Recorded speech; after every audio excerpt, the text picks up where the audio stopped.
दोस्तों, स्वागत है अधिकारी जीएस चैनल में। आज हम लोग ध्येय आईएएस का टेस्ट सीरीज देखेंगे यूपी पीसीएस के लिए। तो टेस्ट वन पहले ही हमने अपलोड कर दिया है। टेस्ट वन पहले ही अपलोड है हमारी चैनल पे। ध्येय आईएएस के नाम से प्लेलिस्ट है, उससे उसी में है, तो आप उसको देख सकते हैं। तो दूसरा हम लोग टेस्ट आज देखेंगे।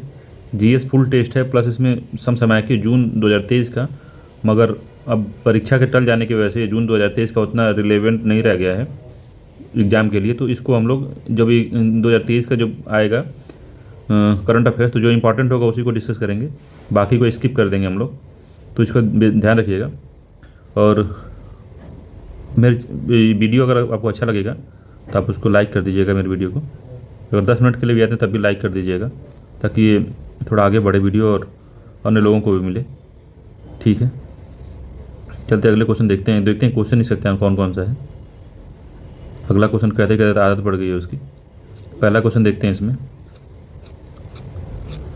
पहला क्वेश्चन है कि मुगल बादशाह बहादुर शाह प्रथम के संबंध में दिए गए निम्न कथनों पर विचार करते हुए कूट के माध्यम से सही उत्तर का कथन चुनना है। तो पहला है कि इसने बीजापुर के युद्ध में काम बख्श को पराजित किया। तो ठीक है, इसने पराजित किया था। दूसरा है इसके दरबार में एक डच प्रतिनिधि शिष्टमंडल जोशुआ केटेलार के नेतृत्व में आया था। तो सही कथन चुनना है, तो दूसरा भी इसका सही है, ये जोशुआ केटेलार आया था इसमें। तीसरा है यह सबसे अधिक उम्र में मुग़ल बादशाह बनने वाला व्यक्ति था।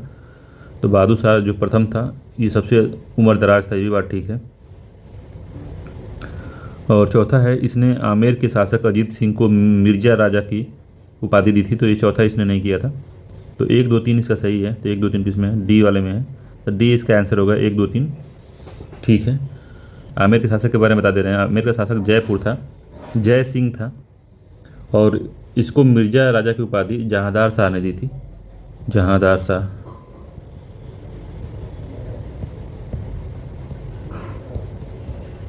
जहांदार शाह ने दिया था। तो ठीक है, ये चौथा इसीलिए गलत था। अगले क्वेश्चन में चलते हैं।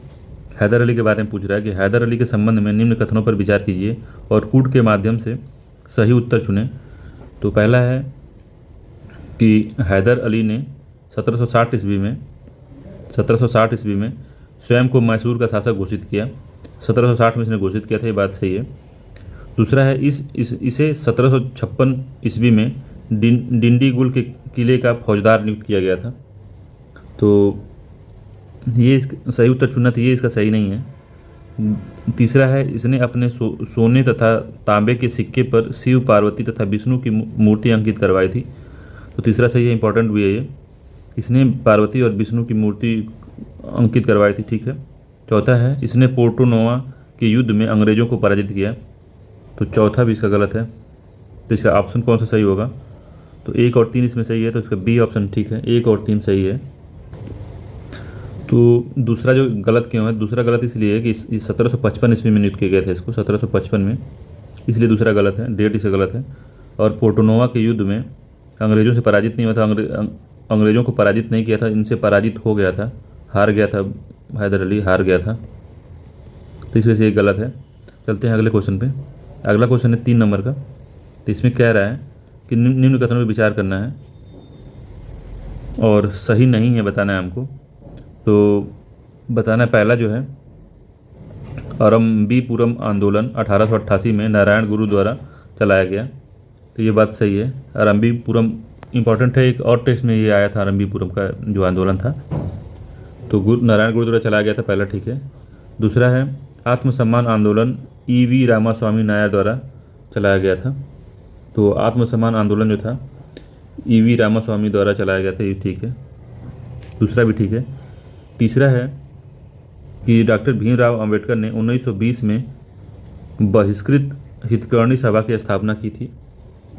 तो ये 1920 नहीं था, 1924 में किया था, इसी वजह से गलत है। सी वाला गलत है। 1924 में किया था बॉम्बे में, याद रखिएगा, बॉम्बे में इसका किया था। और डी वाला है कि गुरुवायूर सत्याग्रह 1931 ईस्वी में केलप्पन द्वारा चलाया गया था। तो इम्पोर्टेंट है ये भी, डी वाला भी। तो पहला इसको इम्पोर्टेंट है कि अरंबीपुरम आंदोलन जो था नारायण गुरु चलाए थे, इसको नोट कर लीजिए कहीं। और आत्मसम्मान आंदोलन था, रामास्वामी नायर ने चलाया था, दूसरा ठीक है। और चौथा है गुरुवायूर सत्याग्रह के केलप्पन ने चलाए थे, तो ये भी याद रखिएगा। ये तीनों इंपॉर्टेंट है, इसको मिलान करा देगा किसी में, यूपी पीसीएस लेवल के एग्जाम में ये पूछ सकता है इसको। तो काफ़ी अच्छा ये नंबर का ये क्वेश्चन है, 3 नंबर का इंपॉर्टेंट, बहुत ज़्यादा इंपॉर्टेंट है ये, यूपीएससी लेवल का है, पीसीएस में भी पूछ सकता है इसको। ठीक है, तीसरा हो गया। अब चलते हैं अगले क्वेश्चन पे। चौथा क्वेश्चन पूछ रहा है कि कुरीतियाँ हैं और समाप्त करता है, सुमेलित नहीं है, हमको बताना है। तो ठगी प्रथा, कर्नल स्लीमैन, तो ठगी प्रथा तो ठीक है। और शिशुबद्ध बेलेजली, तो शिशुबद्ध भी सही है, बेलेजली ने ख़त्म किया था, ये भी ठीक है। नर बलि प्रथा, हार्डिंग द्वितीय, तो नर बलि प्रथा जो था हार्डिंग द्वितीय नहीं था, यही गलत है। तीसरा है दास प्रथा, तो एल नबरो ने किया था, इसको ये ठीक है, दास प्रथा। तो इसका सी आंसर सही है, यही गलत है। तो जो नर बलि प्रथा थी इसको हार्डिंग ने नहीं किया था, हार्डिंग प्रथम ने किया था, द्वितीय लिखा है इसमें, तो हार्डिंग प्रथम होगा इसमें, इसीलिए गलत हो गया, हार्डिंग प्रथम ने किया था इसको। ठीक है, 5वें नंबर क्वेश्चन चल देखते हैं। कौन सा कथन सुमेलित नहीं है बताना है, समाचार पत्र है, उसकी भाषा है। तो पूछ रहा है कौन सा सही सुमेलित नहीं है, यही बताना है हमको। तो पहला है कि बंगाल गजट दो है, अंग्रेजी भाषा में था, ये ठीक है, अंग्रेजी भाषा में था। समाचार दर्पण था बांग्ला में, तो ये भी ठीक है। मुंबई दर्पण मराठी में था, ये भी ठीक है। दिग्दर्शन गुजराती में था, यही गलत है, दिग्दर्शन गुजराती में नहीं था, ये बांग्ला में था, याद रखिएगा, बांग्ला में था ये, बंगाली भाषा में था, ये भी इम्पोर्टेंट है। ठीक है, तो बंगाल गजट किसने जारी किया था, इसके बारे में बताइए। तो Bengal gazette James Augustus Hicky ने किया था, याद रखिएगा। समाचार दर्पण किसने किया था, तो जेसी मार्समैन ने किया था, जेसी मार्समैन, याद रखिएगा, बहुत इंपॉर्टेंट है, जेसी मार्समैन ने किया था। और जो समाचार दर्पण था मार्समैन, और मुंबई दर्पण, तो मुंबई दर्पण को बाल शास्त्री थे, और जो दिग्दर्शन था तो इसके भी संपादक थे जेसी मार्समैन, तो इम्पोर्टेंट है। चलिए अगले। तो 6वें नंबर क्वेश्चन है कि सितंबर 1920 में ईस्वी में कोलकाता में हुए कांग्रेस के अधिवेशन में गांधी जी द्वारा प्रस्तुत असहयोग आंदोलन के प्रस्ताव का विरोध करते हुए किसने कहा था कि यह प्रस्ताव भारतीय संविधान को सबसे बड़ा धक्का है, एक मूर्खतापूर्वक विरोध था, समाज और सभ्य जीवन के विरुद्ध संघर्ष की घोषणा है। तो ये किसने कहा था, तो मोहम्मद अली जिन्ना ने कहा था, कि एनी बेसेंट ने कहा था, CR दास ने कहा था, मोतीलाल नेहरू ने कहा था, किसने कहा था ये बात, तो एनी बेसेंट ने कहा था, इसका बी आंसर सही है, याद रखिएगा। एनी बेसेंट ने असहयोग आंदोलन के प्रस्ताव का विरोध करते हुए यही वक्तव्य बोला था जो उपयुक्त में लिखा गया है। ठीक है, 7वें नंबर क्वेश्चन चलते हैं। 7वां नंबर क्वेश्चन है, सूची 1 को सूची 2 से मिलाना है, बताइए। तो पहला है, सूची 1 से सूची 2 को नहीं मिलाना है, कथन और कारक वाला क्वेश्चन है, कथन और कारण वाला। तो पहला, मुस्लिम लीग ने क्रिप्स प्रस्ताव को अस्वीकार कर दिया, ठीक है। इसमें भारत को स्वैच्छिक रूप से राष्ट्रमंडल से अलग होने का अधिकार था, तो 7वें का ये तो सही है, दूसरा पहला भी सही है, उसने क्रिप्स मिशन को प्रस्ताव को उसने अस्वीकार कर दिया था। तो ए और आर दोनों सही है, मगर व्याख्या नहीं कर रहा है उसकी, तो इसका बी आंसर सही है, व्याख्या नहीं कर रहा है। तो मुस्लिम लीग ने क्रिप्स प्रस्ताव को अस्वीकार इसलिए किया था कि इसने जो पाकिस्तान की मांग को एक तरह से खारिज कर दिया था, और जो संविधान निर्मात्री संस्था थी जो सभा बनने वाली थी उसमें पृथक निर्वाचन को मान्यता नहीं दी थी, कि मुसलमान को अलग से पृथक निर्वाचन नहीं दिया जाएगा इस वाले मामले में। तो इसी वजह से उसने क्या हुआ था कि मुस्लिम लीग इसका विरोध कर रही थी, ठीक है। दूसरा था कि इसने राष्ट्रमंडल से अलग होने का अधिकार सबको दिया था, सिर्फ भारत को ही नहीं, जो बनेगा वो भारत से राष्ट्रमंडल से अलग रह सकता है, ठीक है। अगले क्वेश्चन में चलते हैं। 12 नंबर का क्वेश्चन है। तो 12 नंबर क्वेश्चन इसमें संप्रदाय को संस्थापक से मिलाना है, का कौन सा सुमेलित नहीं ये बताना है। भारत में 6ठी शताब्दी ईसा पूर्व अनेक संप्रदाय अस्तित्व में आए, वो कौन कौन से थे बताना है। तो घोर अक्रियवादी, अजीत केसक केशकम्बलिन थे। अनिश्चयवादी संजय बेल्टिठुपुत्र, भौतिकवादी पकुदकच्चायन, आजीवक मक्खली पुत्र गोसाल। तो कौन था इसमें, कौन सा सुमेलित नहीं है हमको बताना है। 8वें पहले चलते हैं, 8वां देख लेते हैं। चलिए 12वां सवाल भी कर लेते हैं, तब चलते हैं इस पर। तो इसका जो पहला था ये ही सही सुमेलित नहीं है। घोर अक्रियवादी के अजीत केशकम्बलिन नहीं थे, तो ए इसका आंसर सही है। ये पूरन कश्यप थे, इसके पूरन कश्यप, अजीत नहीं थे इसके। ठीक है, बाकी बी सी डी तीनों मैच कर रहा है, तो ये थे। चलते हैं 8वां नंबर क्वेश्चन, देखे नहीं हम लोग, 8वां यहाँ पे है। 8वां नंबर क्वेश्चन को देखते हैं। नीचे दिए गए कथन और कारक को बताना है। तो बलबन ने रक्त और लौह जैसी कठोर नीति अपनाई। ठीक है, दूसरा कारण क्या दे रहा है, वह मुसलमान के पद और प्रतिष्ठा को पुनः स्थापित करना चाहता था। तो ये बात सही है। रक्त और लौह की नीति थी कि दुश्मन को मार दो, कोई दुश्मन उसको मार दो, खून बहा दो उसको इसे न छोड़ो। तो लौह और रक्त की नीति इसकी बहुत खतरनाक थी, क्योंकि जब बलबन आया था समाज में बहुत विद्रोह हो रहे थे उस समय, उसके साम्राज्य में विद्रोह बहुत ज़्यादा हो रहे थे। मंगोल आक्रमण ने भी उसके अस्तित्व पर प्रश्न लगा दिया था, इसीलिए उसने इस कठोर नीति को अपनाया कि रक्त एंड लॉ की नीति, कि दुश्मन को इस तरह से नहीं बख्शना है। तो वह सुल्तान के पद और प्रतिष्ठा को पुनः स्थापित करना चाहता था। ये बात सही है, तो दोनों ही ठीक है। इसका तो ए आंसर है कि पहला ठीक है, दूसरा भी सही है, और जो दूसरा है वो पहले की व्याख्या कर रहा है। ठीक है, अगले क्वेश्चन में चलते हैं। इंपॉर्टेंट क्वेश्चन था ये। बलबन ने लौह रक्त की नीति अपनाई थी, क्यों अपनाई थी वो बता दिए कि बहुत ज़्यादा विद्रोह हो रहा था, दुश्मन बहुत ज़्यादा हो गए थे इसके, तो दुश्मनों से निपटने के लिए ये सब नीति अपनाया था वो। ठीक है, अगला क्वेश्चन है कि विजयनगर साम्राज्य में ऐसी भूमि जो सीधे राज्य के नियंत्रण में थी और इन ग्रामों के किसान राज्य को कर देते थे, क्या कहलाती थी। तो भंडारवाद ग्राम, उबनली ग्राम, कुटग्गी मठापुर भूमि, तो क्या कहते थे इसको, तो भंडारवाद ग्राम कहते थे इसको। ए आंसर सही है, इंपॉर्टेंट है, पूछ सकता है। 10वां है, कौन सी विशेषता आईने दहसाला पद्धति की नहीं है। तो आईने दहसाला किस लिए था, तो चलिए पता चलेगा आगे। पहला, यह एक रैयतवाड़ी व्यवस्था थी जिनमें बिचौलिए का कोई अस्तित्व नहीं था। दूसरा है, आईने दहसाला व्यवस्था का सर्वोच्च अधिकारी दीवाने आला होता था। तो पहला ठीक है इसमें, दूसरा भी ठीक है। रैयत व्यवस्था थी और जिसमें बिचौलिया नहीं होते थे। ठीक है, आईने दहसाला व्यवस्था का सर्वोच्च अधिकारी दीवाने आला होता था।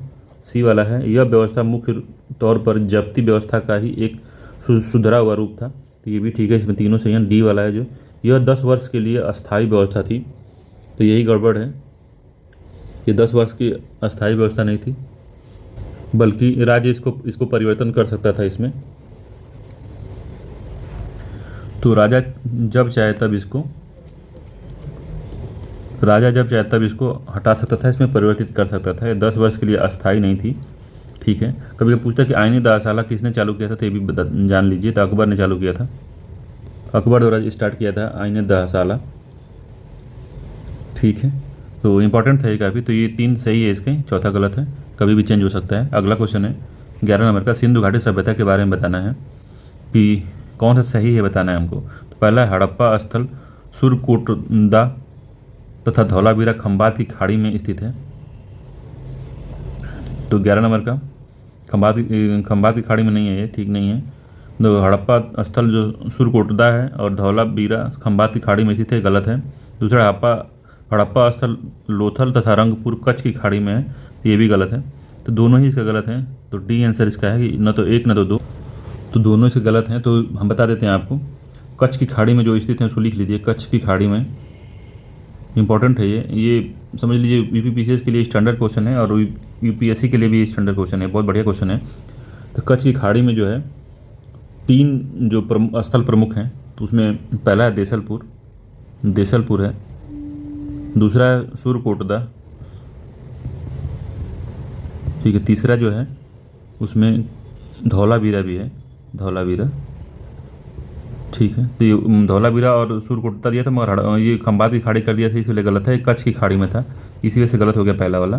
दूसरा वाला है खंबात की खाड़ी में। खंभात में जो है इसमें लोथल है, याद इंपॉर्टेंट है, लोथल है,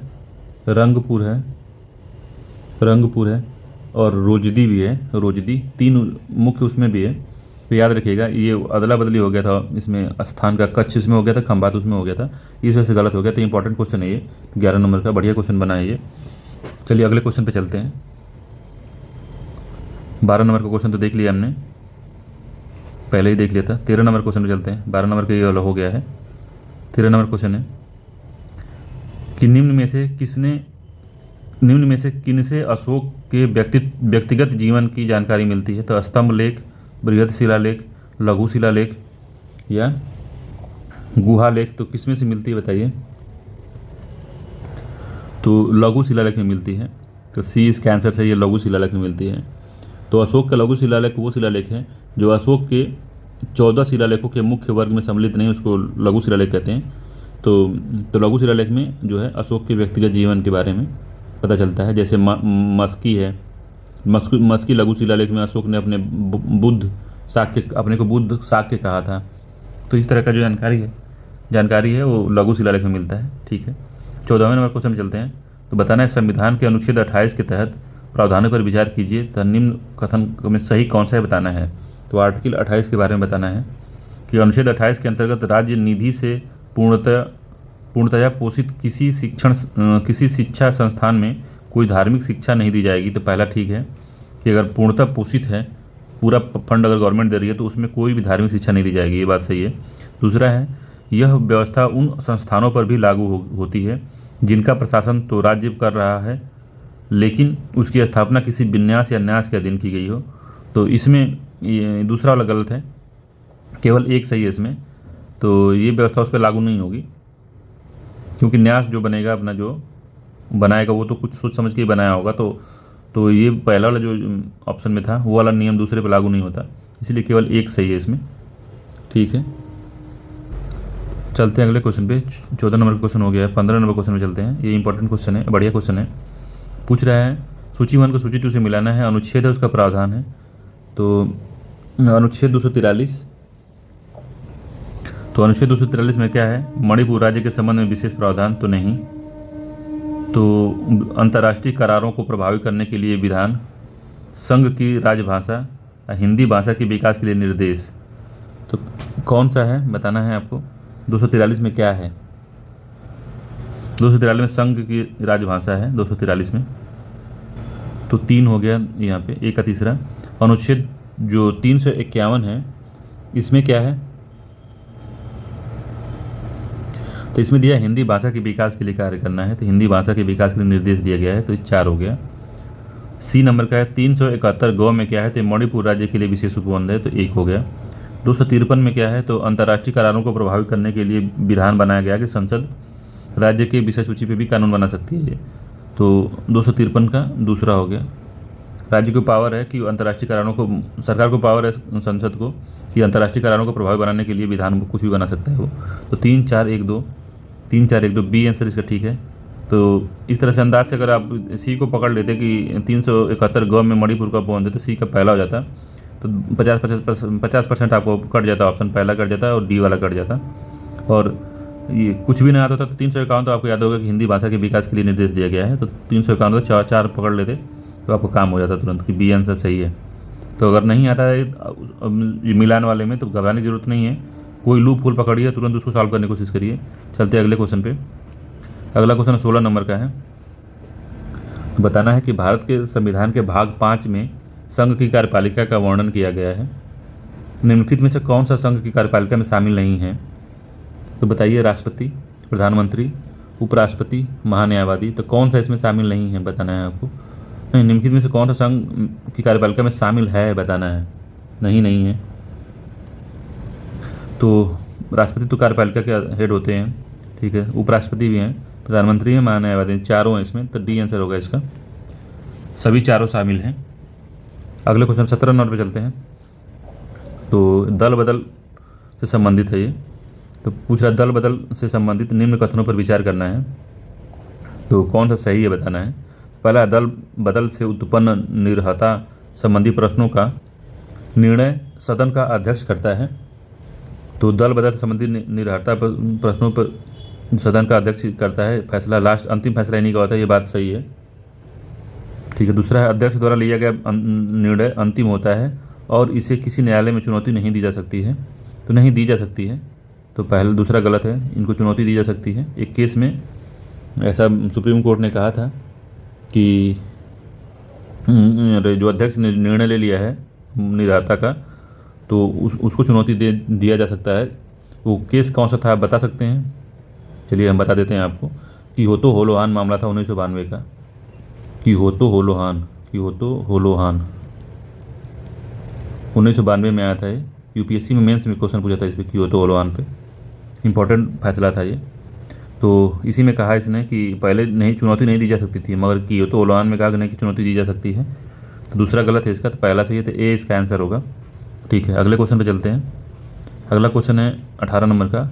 निम्न युग में से कौन सा सही सुमेलित नहीं है बताना है। तो संविधान के भाग हैं और उसका प्रावधान है। तो भाग 9 ख में क्या है, यहाँ सब में देख लीजिए। 9 ख आपको समझ में आ जाएगा 9 ख में क्या है। 9 ख में सरकारी समितियाँ हैं। ठीक है, पहला। भाग 14 क में संघ और राज्य के अधीन सेवाएं। तो कौन सा सुमेलित नहीं है बताना है आपको। तो भाग 14 क में संघ और राज्य के अधीन सेवाएं। तो आप सोचिए कि क्या संघ और उसकी सेवाएं किसी संविधान संशोधन द्वारा ऐड किया गया होगा, कि जब संविधान लिखा गया हो तभी इस विषय को डाला गया रहा होगा। तो इसी वजह से बी वाला गलत है, यही सही सुमेलित नहीं है, क्योंकि संविधान संशोधन दिया है इसमें। कैसे समझे हमने कि 14 क इसमें ऐड है, तो क जब ये सब जोड़ा गया जब, तो संविधान के संशोधन द्वारा ही जोड़ा गया, तो यही गड़बड़ है। अब भाग 8 में संघ राज्य क्षेत्र है, ये भाग ठीक है। और भाग 19 को प्रकीर्ण कर दिया गया है, प्रकीर्ण है, इसमें प्रकीर्ण का उल्लेख है। ठीक है। तो भाग 14 क में क्या है, ये इंपॉर्टेंट मामला हो गया कि 14 क में है क्या। तो 14 क में जो है आपका अधिकरण है, जो 42वें कॉन्स्टिट्यूशन अमेंडमेंट द्वारा जो अधिकरण जोड़े गए थे, अधिकरण के बारे में बात करता है 14 क। तो इम्पॉर्टेंट है ये। ठीक है, तो सी इसका बी आंसर होगा। 19 नंबर क्वेश्चन पे चलते हैं। 19 नंबर का क्वेश्चन है कि निम्न कथनों पे विचार करना है। तो कथन, अभी कथन दिया हुआ है, कारण दिया हुआ है, तो कथन और कारण वाला क्वेश्चन है। तो पहला है संसदीय सरकार को उत्तरदायी सरकार के नाम से भी जाना जाता है, तो ये तो सही है। दूसरा है संसदीय व्यवस्था में विधायिका अपने कार्यों तथा नीतियों के प्रति कार्यपालिका के प्रति उत्तरदायी होती है। तो अगर जल्दीबाजी में आप पढ़े तो मामला ख़राब हो जाएगा यहीं पे। जैसे जल्दीबाजी में पढ़े ऑप्शन को तुरंत आप ठीक कर देंगे, हाँ बात सही है। मगर ध्यान देने वाली बात ये है कि संसदीय विधायिका अपने कार्यों के प्रति, नीतियों के प्रति, कार्यपालिका के प्रति जिम्मेदार नहीं होती है, कार्यपालिका जिम्मेदार होती है विधायिका के प्रति। ये बात समझने की है। तो कार्यपालिका जो है विधायिका के प्रति जिम्मेदार है। तो जो कार्यपालिका होती है वो विधायिका के प्रति उत्तरदायी होती है। इसने लिख दिया है कि विधायिका कार्यपालिका के प्रति उत्तरदायी है। तो ये छोटी छोटी बातों को ध्यान देंगे तो सिलेक्शन का सबसे महत्वपूर्ण बात ये है कि अब ऑप्शन को बहुत बारीकी से पढ़िए। थोड़ा सा इधर तो का की हो सकता है, कर सकता है, इन सब में मामला गड़बड़ हुआ तो समझ लीजिए कि क्वेश्चन का आंसर ही गड़बड़ हो जाएगा। तो ठीक है, तो इसका दूसरा गलत है, पहला सही है। तो सी आंसर सही होगा। ए सही है परंतु आर गलत है, सी आंसर होगा इसका। चलते हैं अगले क्वेश्चन पे। तो अगला क्वेश्चन है कौन सा नंबर, 20 नंबर का क्वेश्चन है। मंत्रिमंडलीय समितियों के संबंध में सत्य कथन चुनना है। सत्य कथन, तो पहला मंत्रिमंडलीय समिति संवैधानिक है, तो पहला ही गलत है कि मंत्रिमंडलीय समिति संवैधानिक नहीं है, गैर संवैधानिक है। संविधानिक कहीं भी इसका उल्लेख नहीं है संविधान में। इतना दिन तक आप संविधान पढ़े होंगे या तो एक बार ही पढ़े होंगे, तो कहीं मंत्रिमंडल समिति को संविधान में नहीं पढ़े होंगे। दूसरा है संसदीय मामलों के मंत्रिमंडलीय समिति संसद में सरकार की भूमिका एवं कार्यों को देखती है, तो यही सही है। तो इसका बी आंसर ठीक होगा, वो यही कार्य करती है। और दूसरा जो है 21 नंबर क्वेश्चन है, निम्नलिखित में से कौन सा कथन सही नहीं है हमको बताना है। ठीक है, तो पहला है 1949 ईस्वी में राष्ट्रमंडल में भारत की सदस्यता का सत्यापन किया। ठीक है, अगला क्वेश्चन चलते हैं 22 नंबर का, 21 नंबर में अगला देखते हैं बी नंबर का क्या ऑप्शन है। तो 22 जुलाई 1947 को राष्ट्रीय ध्वज को अपनाया गया। तो अगर ये जो सही होगा उसको लिख लीजिएगा, तो पहला ठीक है इसमें, इसको कहीं नोट कर लीजिए कि ऐसा ही हुआ था। 1949 ईस्वी में राष्ट्रमंडल में भारत की सदस्यता का सत्यापन किया गया था। ठीक है ये। दूसरा है 22 जुलाई 1947 को राष्ट्रीय ध्वज को अपनाया गया। तो सही नहीं है हमको बताना है, तो मगर ये दोनों ये भी सही है, 22 जुलाई 1947 को राष्ट्रीय ध्वज को अपनाया गया। ठीक है। सी वाला है 24 जनवरी 1950 को राष्ट्रीय गान को अपनाया गया, तो भी नोट करिए। और डी वाला है कि 26 जनवरी 1950 को डॉक्टर राजेंद्र प्रसाद को भारत के पहले राष्ट्रपति के रूप में चुना गया। तो ये गलत है। गलत क्यों है कि इसमें पहले राष्ट्रपति के रूप में उनको 24 जनवरी 2050 को चुना गया था, 24 जनवरी हो गया यहाँ पे। ठीक है, तो इसीलिए गलत है ये, तो डी आंसर इससे गलत है। बाकी सही है। तो इसको डायरेक्ट क्रोनोलॉजी इसकी पूछ लेता है। तो सबसे पहले मिला था राष्ट्रमंडल की सदस्यता 1949 में, सबसे लास्ट में मिली थी, लास्ट में बीच में मिला था इसको। सबसे पहला कौन सा कार्य हुआ था, तो 22 जुलाई को राष्ट्रीय ध्वज अपनाया गया। फिर उसके बाद में राष्ट्रमंडल में सदस्यता मिली, फिर से राष्ट्रगान को अपनाया गया 24 जनवरी 1950 को। फिर उसके बाद में इनको राजेंद्र प्रसाद को राष्ट्रपति चुना गया 1950 में ही। ठीक है, अगले क्वेश्चन में चलते हैं 22 नंबर पे। 22 नंबर क्वेश्चन है कि पूछ रहा है नीचे दिए गए कथन और कारण के बारे में बताना है कौन सा ये क्या गलत है, क्या कह रहा है। तो पहला अभिकथन है कि मुख्यमंत्री राज्य सरकार के किसी भी मंत्री को बर्खास्त कर सकता है। दूसरा कारण बता रहा है कि मुख्यमंत्री राज्य मंत्रिपरिषद का प्रमुख होता है। तो प्रमुख होगा तो क्या बर्खास्त कर देगा सबको, तो पहला गलत हो जाएगा। मुख्यमंत्री राज्य सरकार के किसी मंत्री को बर्खास्त नहीं करते हैं, राज्यपाल करते हैं, राज्यपाल कर सकते हैं। ठीक है, दूसरा सही है इसका कि मुख्यमंत्री राज्य का प्रमुख होता है। ठीक, मुख्यमंत्री राज्य मंत्रिपरिषद का प्रमुख होता है, तो ये गलत है। आर सही है, डी आंसर इसका सही होगा। तो जब मुख्यमंत्री राज्यपाल को परामर्श देगा कि आप इस मंत्री को हटा दीजिए, तो राज्यपाल उसको बर्खास्त कर देंगे। राज्यपाल भी बर्खास्त तभी करेंगे जब मुख्यमंत्री सलाह देगा। तो ठीक है, डी आंसर इसका सही है। अगले क्वेश्चन में चलते हैं 23 नंबर क्वेश्चन। तो राष्ट्रीय उपभोक्ता आयोग के बारे में बताना है। राष्ट्रीय उपभोक्ता आयोग के संबंध में निम्नलिखित कथन विचार कीजिए और सत्य कथन की जांच करनी है हमको। पहला है राष्ट्रीय आयोग के पास किसी भी राज्य आयोग के आदेशों के खिलाफ अपील सुनने का अधिकार है। तो ये बात ठीक है। यह अपील राज्य आयोग के आदेश की तारीख से 60 दिनों के भीतर की जा सकती है। तो ये गलत है। 1 महीने है, 2 महीने नहीं है, 1 माह के भीतर की जा सकती है, ये याद रखिएगा। ये 60 दिन दिया, यहाँ 30 दिन होगा। तो ये इसका आंसर सही है, केवल ये। अगले क्वेश्चन में चलते हैं 24 नंबर क्वेश्चन पे। 24 नंबर क्वेश्चन क्या कह रहा है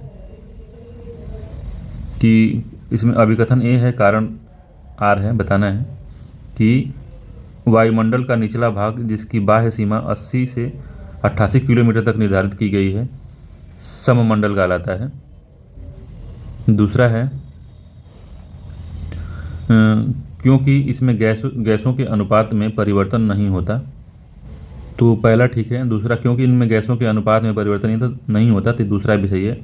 और ये व्याख्या भी कर रहा है, तो ये इसका आंसर सही होगा।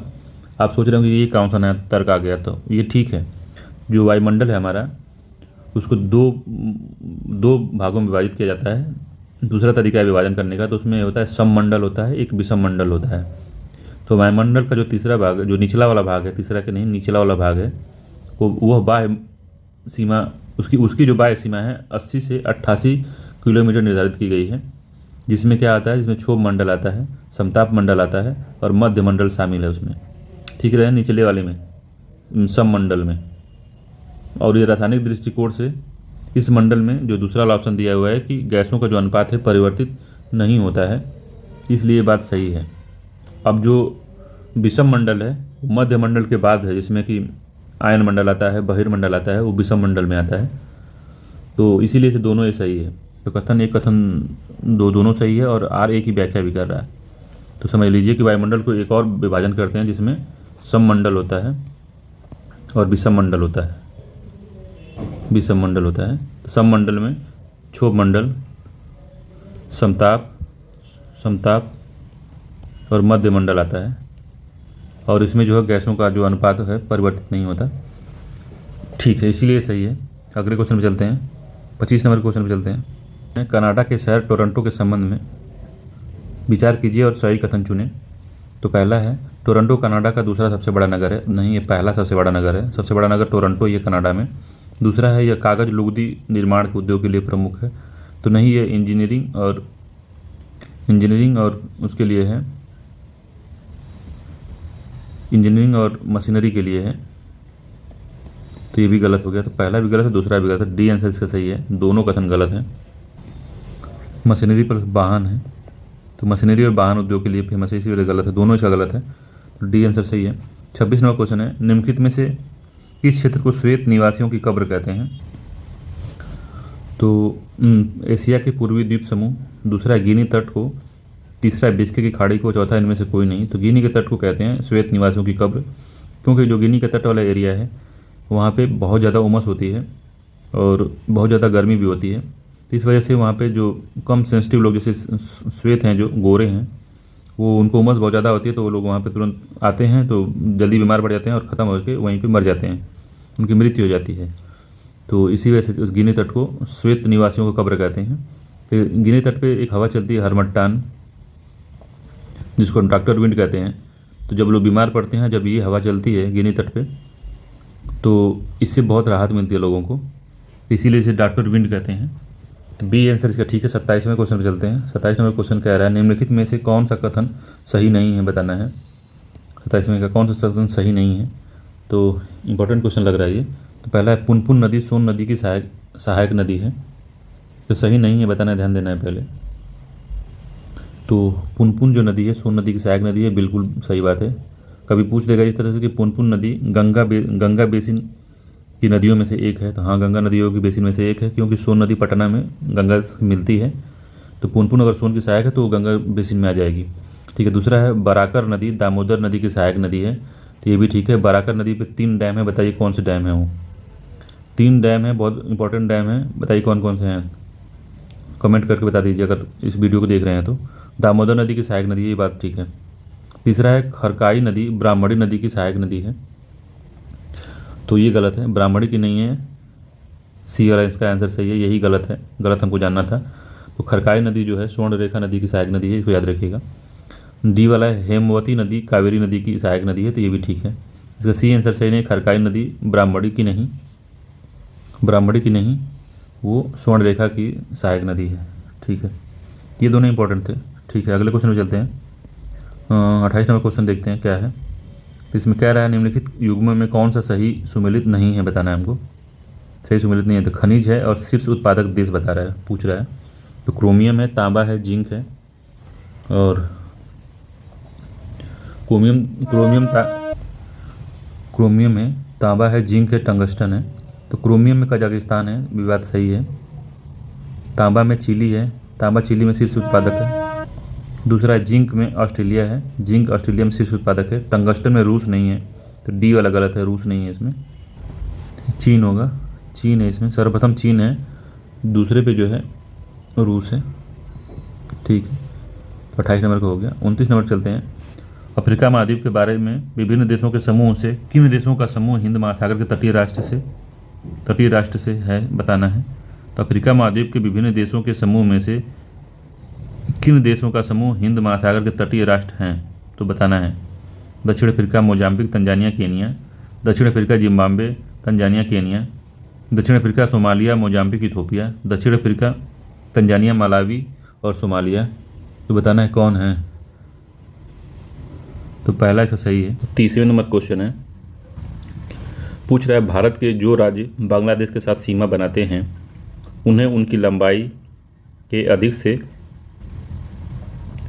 कम क्रम में व्यवस्थित कीजिए और दिए गए कूट का सही उत्तर चुनिए। तो मेघालय है, मिजोरम है, पश्चिम बंगाल है, असम है, त्रिपुरा है। तो इसमें सबसे जो बड़ा है पश्चिम बंगाल का होगा, लगभग 2216 किलोमीटर का है पश्चिम बंगाल का। तो सबसे पहले पश्चिम बंगाल होगा, तो 3 सबसे पहले होगा। फिर उसके बाद में पश्चिम बंगाल के बाद में आता है त्रिपुरा का, क्योंकि तीनों तरफ से बांग्लादेश से ही गिरा हुआ है, त्रिपुरा आता है, तो 5 हो गया। त्रिपुरा की जो लंबाई है वो 856 किलोमीटर है, याद रखिएगा। और मेघालय है, उसके बाद मेघालय है 433 किलोमीटर, 443 किलोमीटर है, 443। फिर से मिजोरम में 318 और असम जो है 263।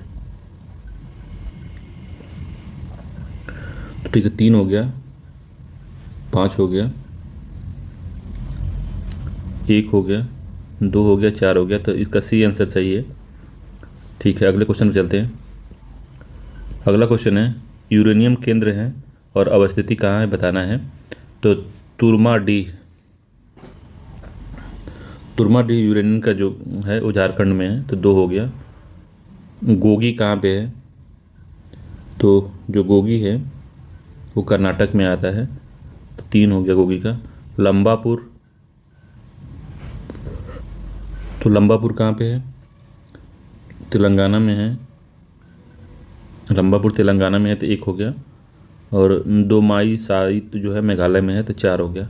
तो ये सब जो तुरमाडी है, गोगी है, लंबापुर है, दोमाई सात है, दोमाई साइट, ये सब में केंद्र हैं यूरेनियम के। तो 3 2 3 1 4, 2 3 1 4 बी आंसर इसका ठीक है।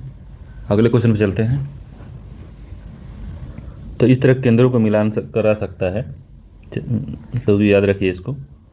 और अब चलते हैं हम लोग 31 नंबर क्वेश्चन पे, 32 नंबर पे। ये भी काफ़ी इंपॉर्टेंट क्वेश्चन आ गया है। कह रहा है निम्नलिखित युगों में झील और इसकी वसति हमको बतानी है, सही सुमेल बताना है हमको। कीली बेल झील जो तमिलनाडु में है, नक्की जो है गुजरात में है, पुलिकट केरल में है, चंदुबी झील जो है मेघालय में है। तो बताइए कौन सा सही सुमेलित हमको बताना है, तो कौन सा है बताइए। तो जो कली बेली झील है तमिलनाडु में है, यही ठीक है, बाकी सब गलत है। जो नक्की झील है वो राजस्थान में है, नक्की झील राजस्थान में है ये। पुलिकट झील कहाँ है बता दीजिए। पुलिकट आंध्र प्रदेश में है, ठीक है। चुम्बिन झील जो है ये कहाँ है, चंदुबी झील कहाँ पे है, तो आसाम में है, असम में है, ठीक है, इसलिए गलत है ये सब। अगला क्वेश्चन 33 नंबर का है, जलवायु समूह के बारे में दिए गए निम्न कथनों पर विचार करिए। तो पहला है, जलवायु समूह द क्लाइमेट ग्रुप है, वर्ष 2003 में स्थापित एक अंतर्राष्ट्रीय लाभकारी संगठन है। तो पहला गलत है, गैर लाभकारी है, लाभकारी नहीं है, इसीलिए गलत है। दूसरा जो है, इस संगठन का उद्देश्य जलवायु कार्यवाही को तीव्र करने के साथ साथ ऊर्जा दक्षता सुधारने को मापना और रिपोर्ट करना है। तो दूसरा इसका सही आंसर है, बी आंसर सही है, केवल 2। अगला क्वेश्चन चलते हैं। अगला क्वेश्चन है, अटल नवीकरणीय और शहरी रूपांतरण मिशन 2.0 के बारे में बताना है। पहला है, पूछ रहा है कि यह योजना 1 अक्टूबर 2021 को प्रारंभ की गई। तो बात सही है, याद रखिएगा, 1 अक्टूबर 2021 को प्रारंभ की गई थी, पहला ठीक है इसका। दूसरा, इस योजना का उद्देश्य देश के 4700 शहरी स्थानीय निकायों में 100% जल आपूर्ति एवं 500 अमृत शहरों में 100% सीवेज निस्तारण करना है। ये भी इसका ठीक है, अटल नवीकरणीय और शहर रूपांतरण मिशन 2.0। तो दोनों ही कथन इसका सही है, तो सी आंसर सही है इसका, सही पूछ भी रहा है। चलिए 35 नंबर क्वेश्चन चलते हैं। 35 नंबर क्वेश्चन है कि जनवरी 2024 में नीति आयोग द्वारा जारी गरीबी संबंधित चर्चा पत्र के संबंध में कौन सा कथन सही नहीं है। तो गरीबी से संबंधित चर्चा पत्र के संबंध में कौन सा सही नहीं है बताना है। तो इसके अनुसार 2022-23 में बहुआयामी निर्धनता घटकर 11.28% हो गई है, तो ये ठीक है, सही नहीं है बताना, तो पहला ठीक है इसका। तो गरीबी बहुआयामी निर्धनता घट के 11.28% हो गई है, तो ठीक है। दूसरा है, चर्चा पत्र के अनुसार संदर्भित अवधि 2013-14 से 2022-23 में बहुआयामी निर्धनता में 17.89% गिरावट दर्ज की गई है, तो ये भी ठीक है। तीसरा है, संख्या की दृष्टि से विगत 9 वर्ष में 23.82 करोड़ लोग बहुआयामी गरीबी से बाहर निकले हैं, तो यही गलत है। इसमें 24.82% है, 23 नहीं 24 हो गए, 24.82% लोग बाहर निकले हैं, तो इसीलिए गलत है ये। डी वाला है कि 9 वर्ष के दौरान सर्वाधिक 5.94 करोड़ लोग उत्तर प्रदेश में बहुआयामी निर्धनता से बाहर निकले हैं, तो डी वाला भी सही है, तो इसका सी आंसर गलत है, ठीक है। अगला क्वेश्चन कौन सा है, 36 नंबर क्वेश्चन है। इसमें मैं बता रहा है एक समीक्षा है, आर्थिक समीक्षा, भारत की अर्थव्यवस्था में एक समीक्षा 2024 के अनुसार निम्न में से कौन सा सही सुमेलित नहीं है, हमको बताना है। तो पहला है कि महिलाओं को एलपीजी का मुफ्त कनेक्शन 10.11 करोड़ महिलाओं को दिया गया है। तो ये सही है, याद करिएगा, डेटा डायरेक्ट पूछ सकता है इसको, क्योंकि बहुत मैंने इसका चल रहा है बहुत ये न्यूज़ में। तो महिलाओं को एलपीजी का मुफ्त कनेक्शन 10.11 करोड़ लोगों महिलाओं को मिला है, ठीक है। निर्धनों के लिए शौचालय का निर्माण जो हुआ है 11.72 करोड़ हुआ है, तो ये भी बात ठीक है इसमें। बैंकों में जनधन जो खाते खुले हैं 51.6 करोड़ खुले हैं, तो ये भी बात सही है। सी वाला भी ठीक है। गरीबी के लिए पक्के मकान का निर्माण 3.6 करोड़ हुआ है, तो ये गलत है, इसका डी वाला गलत है।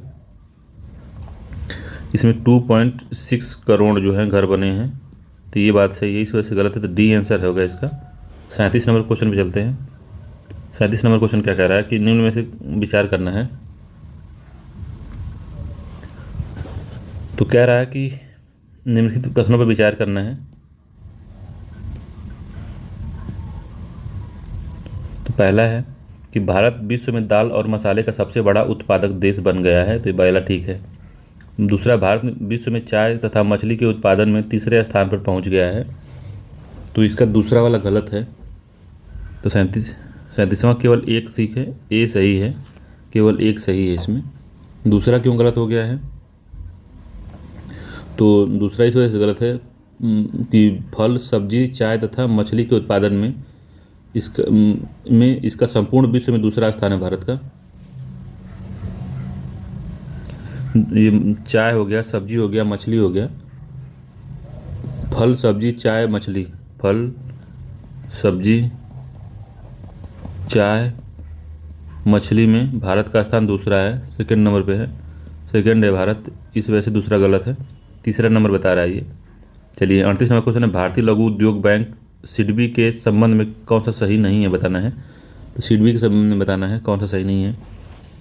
तो इसका पहला है, इसकी स्थापना 1990 में की गई, तो ये बिल्कुल सही है, 1990 में की गई। इसका मुख्यालय सिडबी का लखनऊ में है, लखनऊ में है इसका। तीसरा है, यह bank state bank of India के पूर्ण स्वामित्व में एक सहायक बैंक के रूप में स्थापित किया गया है, तो यही गलत है इसका। डी है, यह बैंक छोटे पैमाने के उद्योगों को स्थापित वित्त पोषण तथा विकास की सहायता के लिए करने वाली प्रमुख वित्तीय संस्था है, तो बिल्कुल सही है ये। तो इसका सी आंसर सही नहीं है। तो जो भारतीय लघु उद्योग बैंक की स्थापना 1990 में ईस्वी में हुई थी, यह बैंक भारतीय औद्योगिक विकास बैंक IDBI के पूर्ण स्वामित्व में एक सहायक बैंक है, तो IDBI है, स्टेट बैंक नहीं है, IDBI है, industrial development bank of India, तो इसके तत्वाधान में काम करता है, तो सी आंसर इसलिए गलत हो गया है। अगला क्वेश्चन में चलते हैं। उत्तर प्रदेश बजट 2024-25 के अनुसार निम्न में से किस योजना के लिए सर्वाधिक बजट आवंटित किया गया है? तो इम्पॉर्टेंट क्वेश्चन है। जल जीवन मिशन, PM आवास योजना, राष्ट्रीय ग्रामीण आजीविका मिशन, स्वच्छ भारत मिशन, तो किसके अंतर्गत सबसे अधिक बजट दिया गया है? तो जल जीवन मिशन के अंदर दिया गया है। 2024-25 में सर्वाधिक बजट जो है जल जीवन मिशन को मिला है 2200 करोड़ रुपये, 22,000 करोड़ मिला है, जबकि PM आवास योजना के लिए 2,441 करोड़ मिला है, और स्वच्छ भारत मिशन के लिए 4,867 करोड़, और ग्रामीण आजीविका मिशन के लिए 3,695 करोड़ मिला है। सबसे अधिक 22,000 करोड़ दिया गया है जल जीवन मिशन को। इंपॉर्टेंट क्वेश्चन है ये, बहुत ज़्यादा इंपॉर्टेंट है, इसको पूछ सकता है कोई, किसी के बारे में पूछ सकता है, या इसका मिलान करवा सकता है कि अवरोही क्रम में बताइए, तो याद रखिएगा। 39 नंबर का क्वेश्चन मोस्ट इम्पॉर्टेंट है। चलते हैं 40 नंबर क्वेश्चन पे। तो 40 नंबर क्वेश्चन है कि रक्षा मंत्रालय ने फरवरी 2024 को बताया कि स्वदेश रूप से विकसित ग्रीन प्रोपल्सन सिस्टम ने निर्धारित कक्षा में अपने कार्य क्षमता का सफलतापूर्वक प्रदर्शन किया है। स्वदेशी ग्रीन प्रोपल्सन सिस्टम के संबंध में कौन सा कथन सही नहीं है बताना है। तो ये भी सही क्वेश्चन है, साइंस एंड टेक्नोलॉजी का बढ़िया क्वेश्चन है। तो पहला है इसका, कह रहा है कि इस सिस्टम को रक्षा अनुसंधान एवं विकास संगठन DRDO की प्रौद्योगिकी विकास निधि TDF की योजना के तहत विकसित किया गया है। तो ये बात सही है। TDF के योजना के तहत इसको विकसित किया गया DRDO की। दूसरा, इस परियोजना के लिए बेंगलुरु स्थित startup Bellatrix aerospace private limited को मंजूरी दी गई, तो ये भी बात सही है। सी है, इसे PSLV C-59 के से एक पेलोड पर लॉन्च किया गया, तो ये सही नहीं है। PSLV 58 पे इसको लॉन्च किया गया, PSLV 58 पे लॉन्च किया गया इसको, इस वजह से गलत है ये। ठीक है, इस तकनीक के चलते ऑर्बिट स्पेस के लिए नॉन टॉक्सिक और पर्यावरण फ्रेंडली प्रोपल्सन सिस्टम विकसित होगा, तब डी वाला सही है। तो इसका सी आंसर सही नहीं है 40वें का। अगले क्वेश्चन में चलते हैं 41 नंबर का हाल ही में 5 आर्द्र भूमियों को रामसर स्थल के रूप में शामिल किया गया है। भारत में स्थित रामसर स्थलों के संबंध में निम्न कथनों पर विचार करना है। पहला है कि अब भारत में रामसर स्थलों के रूप में शामिल आर्द्र भूमियों की संख्या 80 हो गई है, तो ठीक है। दूसरा, हाल ही में 5 आर्द्र भूमियों में से 3 तमिलनाडु की हैं, 2 कर्नाटक की हैं, तो कौन सा सही है बताना है। तो केवल एक सही है, दूसरा वाला गलत है। तो जो शामिल हुई 5 आर्द्र भूमियों में से 3 कर्नाटक की हैं, 2 तमिलनाडु की हैं, तो ये 3 कर्नाटक है, 2 जो है तमिलनाडु है, तो उल्टा कर लिया उसमें, तो इसलिए इसे गलत है। अगला क्वेश्चन है, ग्रीन हाइड्रोजन प्रोजेक्ट स्थापित करने वाला देश का पहला एयरपोर्ट कौन सा है। तो ग्रीन हाइड्रोजन प्रोजेक्ट स्थापित करने वाला देश का पहला एयरपोर्ट कौन बना है। तो इंदिरा गांधी एयरपोर्ट, नई दिल्ली, कोचीन एयरपोर्ट, महर्षि वाल्मीकि एयरपोर्ट, अयोध्या, इनमें से कोई नहीं। तो कौन सा बना है, तो कोचीन एयरपोर्ट बना है, बी आंसर इसका ठीक है। इंपॉर्टेंट क्वेश्चन है ये। अगले क्वेश्चन चलते हैं 43 नंबर क्वेश्चन है कि देश की पहली hyper velocity expansion tunnel test सुविधा का विकास किया गया है। तो देश की पहली hyper velocity expansion tunnel test सुविधा विकसित की गई है। कहाँ पे, IIT कानपुर में, चेन्नई में, खड़गपुर में, बेंगलुरु में। तो कहाँ पे की गई, तो IIT कानपुर में की गई है। ये आंसर सही है, इंपॉर्टेंट है ये।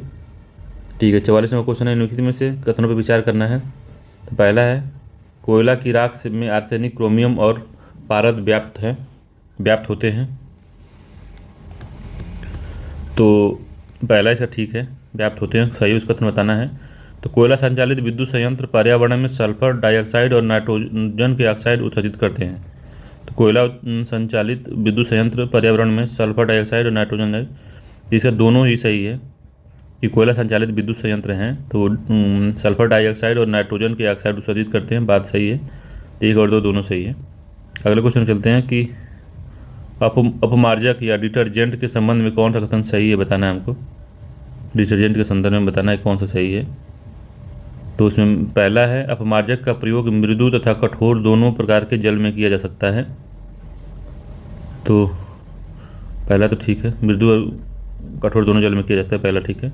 अपमार्जक कठोर जल में उपस्थित कैल्शियम और मैग्नीशियम आयन के साथ जल में अविलेय लवण नहीं बनाते, तो ये भी ठीक है, बी वाला भी ठीक है। तीसरा है, रासायनिक दृष्टि से अपमार्जक प्रबल अम्ल और प्रबल क्षार से बने अति उच्च अणुभार के लवण होते हैं, तो तीसरा भी सही है। तो तीनों ही सही आंसर है, तो डी आंसर इसका सही होगा, तीनों ही सत्य है। सत्य कथन भी पूछा है हमसे, ठीक है। 46 नंबर क्वेश्चन चलते हैं कि पूछ रहा है, रक्त ओ समूह को सर्वदाता कहते हैं। तो ठीक है, सर्वदाता कहते हैं इसको। ओ समूह के रक्त में ए और बी दोनों एंटीजन पाए जाते हैं, जिसके कारण किसी भी व्यक्ति को देने पर कोई स्कंदन नहीं होता। तो दूसरा इसका गलत है। क्यों गलत है कि इस रक्त समूह में न तो कोई एंटीजन उपस्थित होता है और न ही RH फैक्टर होता है, तो इसलिए रक्त समूह का रक्त किसी भी व्यक्ति को देने के लिए कोई स्कंदन नहीं बनता, तो इसमें कोई फैक्टर नहीं शामिल होता, कोई एंटीजन नहीं होता। दूसरा गलत है, केवल एक सही है, तो ए आंसर सही है इसका। चलते हैं 47 नंबर क्वेश्चन पे कि निम्नलिखित में से कौन सा सही नहीं है बताना है। तो पहला, प्याज के छिलके उतारने पर आंसू सल्फेनिक अम्ल के कारण आते हैं, तो ठीक है ये। शहतूत का फल साइकोनस कहलाता है, तो साइकोन का फल जो है, शहतूत का फल साइकोनस नहीं कहलाता, ये कहलाता है सोरोसिस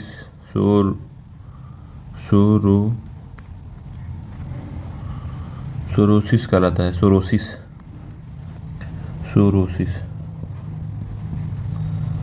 साइकोन नहीं कहलाता, इसलिए गलत है दूसरा वाला, बी गलत है इसका, बी आंसर इसका है, गलत ही पूछा है। कौन सही नहीं है? मिर्ची की तीक्ष्णता कैप्सेइसिन के द्वारा होती है, कैप्सेइसिन के कारण होती है। अब फलों में जो मीठा स्वाद होता है फ्रुक्टोज के कारण होता है, तो इसका बी आंसर सही है। बाकी बी आंसर इसका सही है, जो कि गलत है। कथन सही नहीं पूछा है हमसे, तो कथन जो बी है सही नहीं है, और ऑप्शन बी इसका सही है। ठीक है, 48 नंबर क्वेश्चन चलते हैं। निम्न युग में से कौन सा एक सही सुमेलित है बताना है। तो हाइग्रोमीटर जो है आर्द्रता को मापता है। ठीक है, तो हाइग्रोमीटर जो है सापेक्षिक आर्द्रता को मापता है। लैक्सीमीटर जो है प्रकाश की गति को मापता है। रिंगलमैन स्केल जो धुएं का घनत्व मापता है। और स्फिग्नोमैनोमीटर जो है हृदय की धड़कन नापता है। तो कौन सा इसमें एक सही सुमेलित है वही बताना है हमको।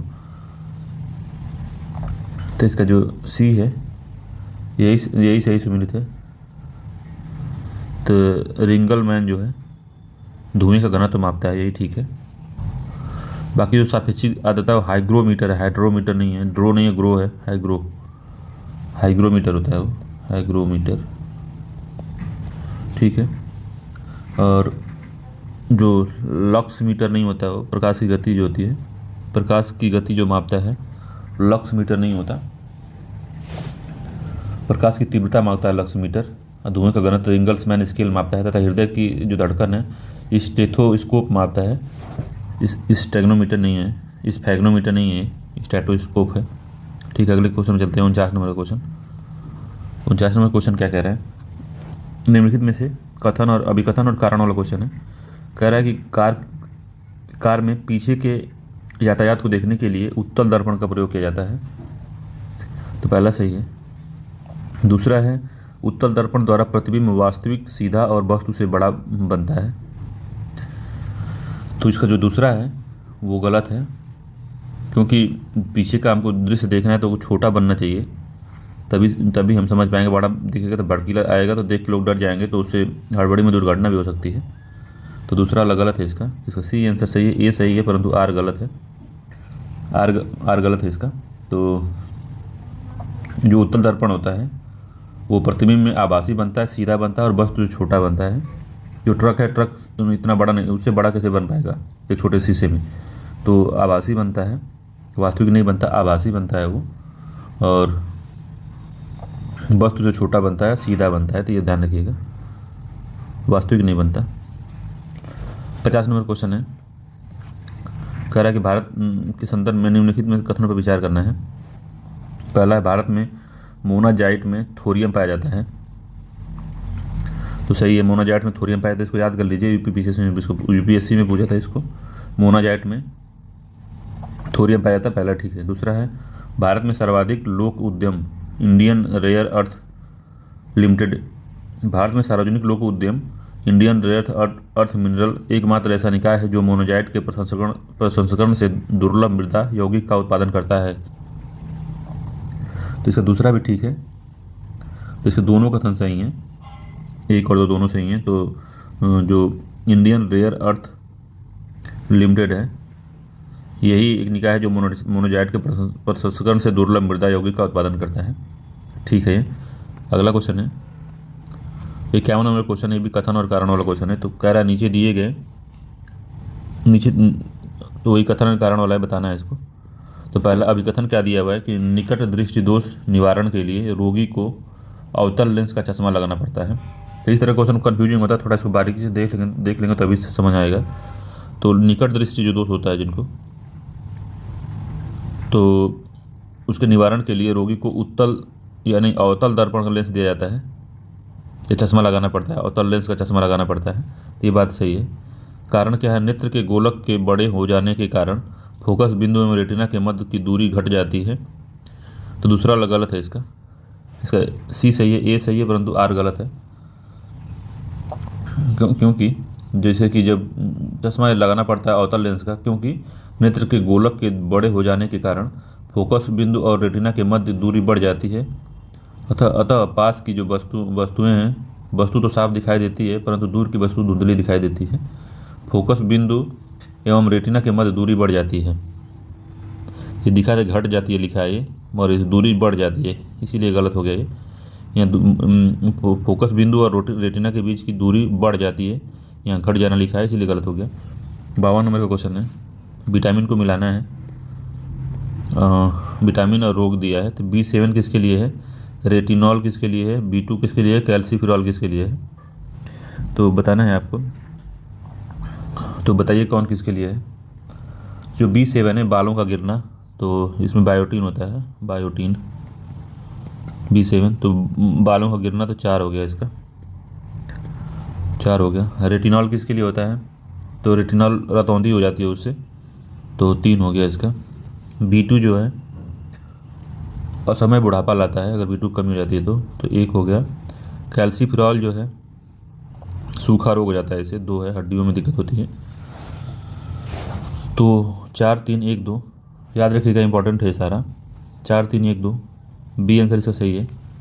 अगला क्वेश्चन है 53 नंबर का, काला जार के बारे में बताना है कि निम्नलिखित में से कौन सा सही है, बताना है, सही कथन का चयन करना है। तो यह रोग लिस्मैनिया नामक प्रोटोजोआ से फैलता है। दूसरा है कि यह रोग क्यूलेक्स मच्छर द्वारा फैलाया जाता है,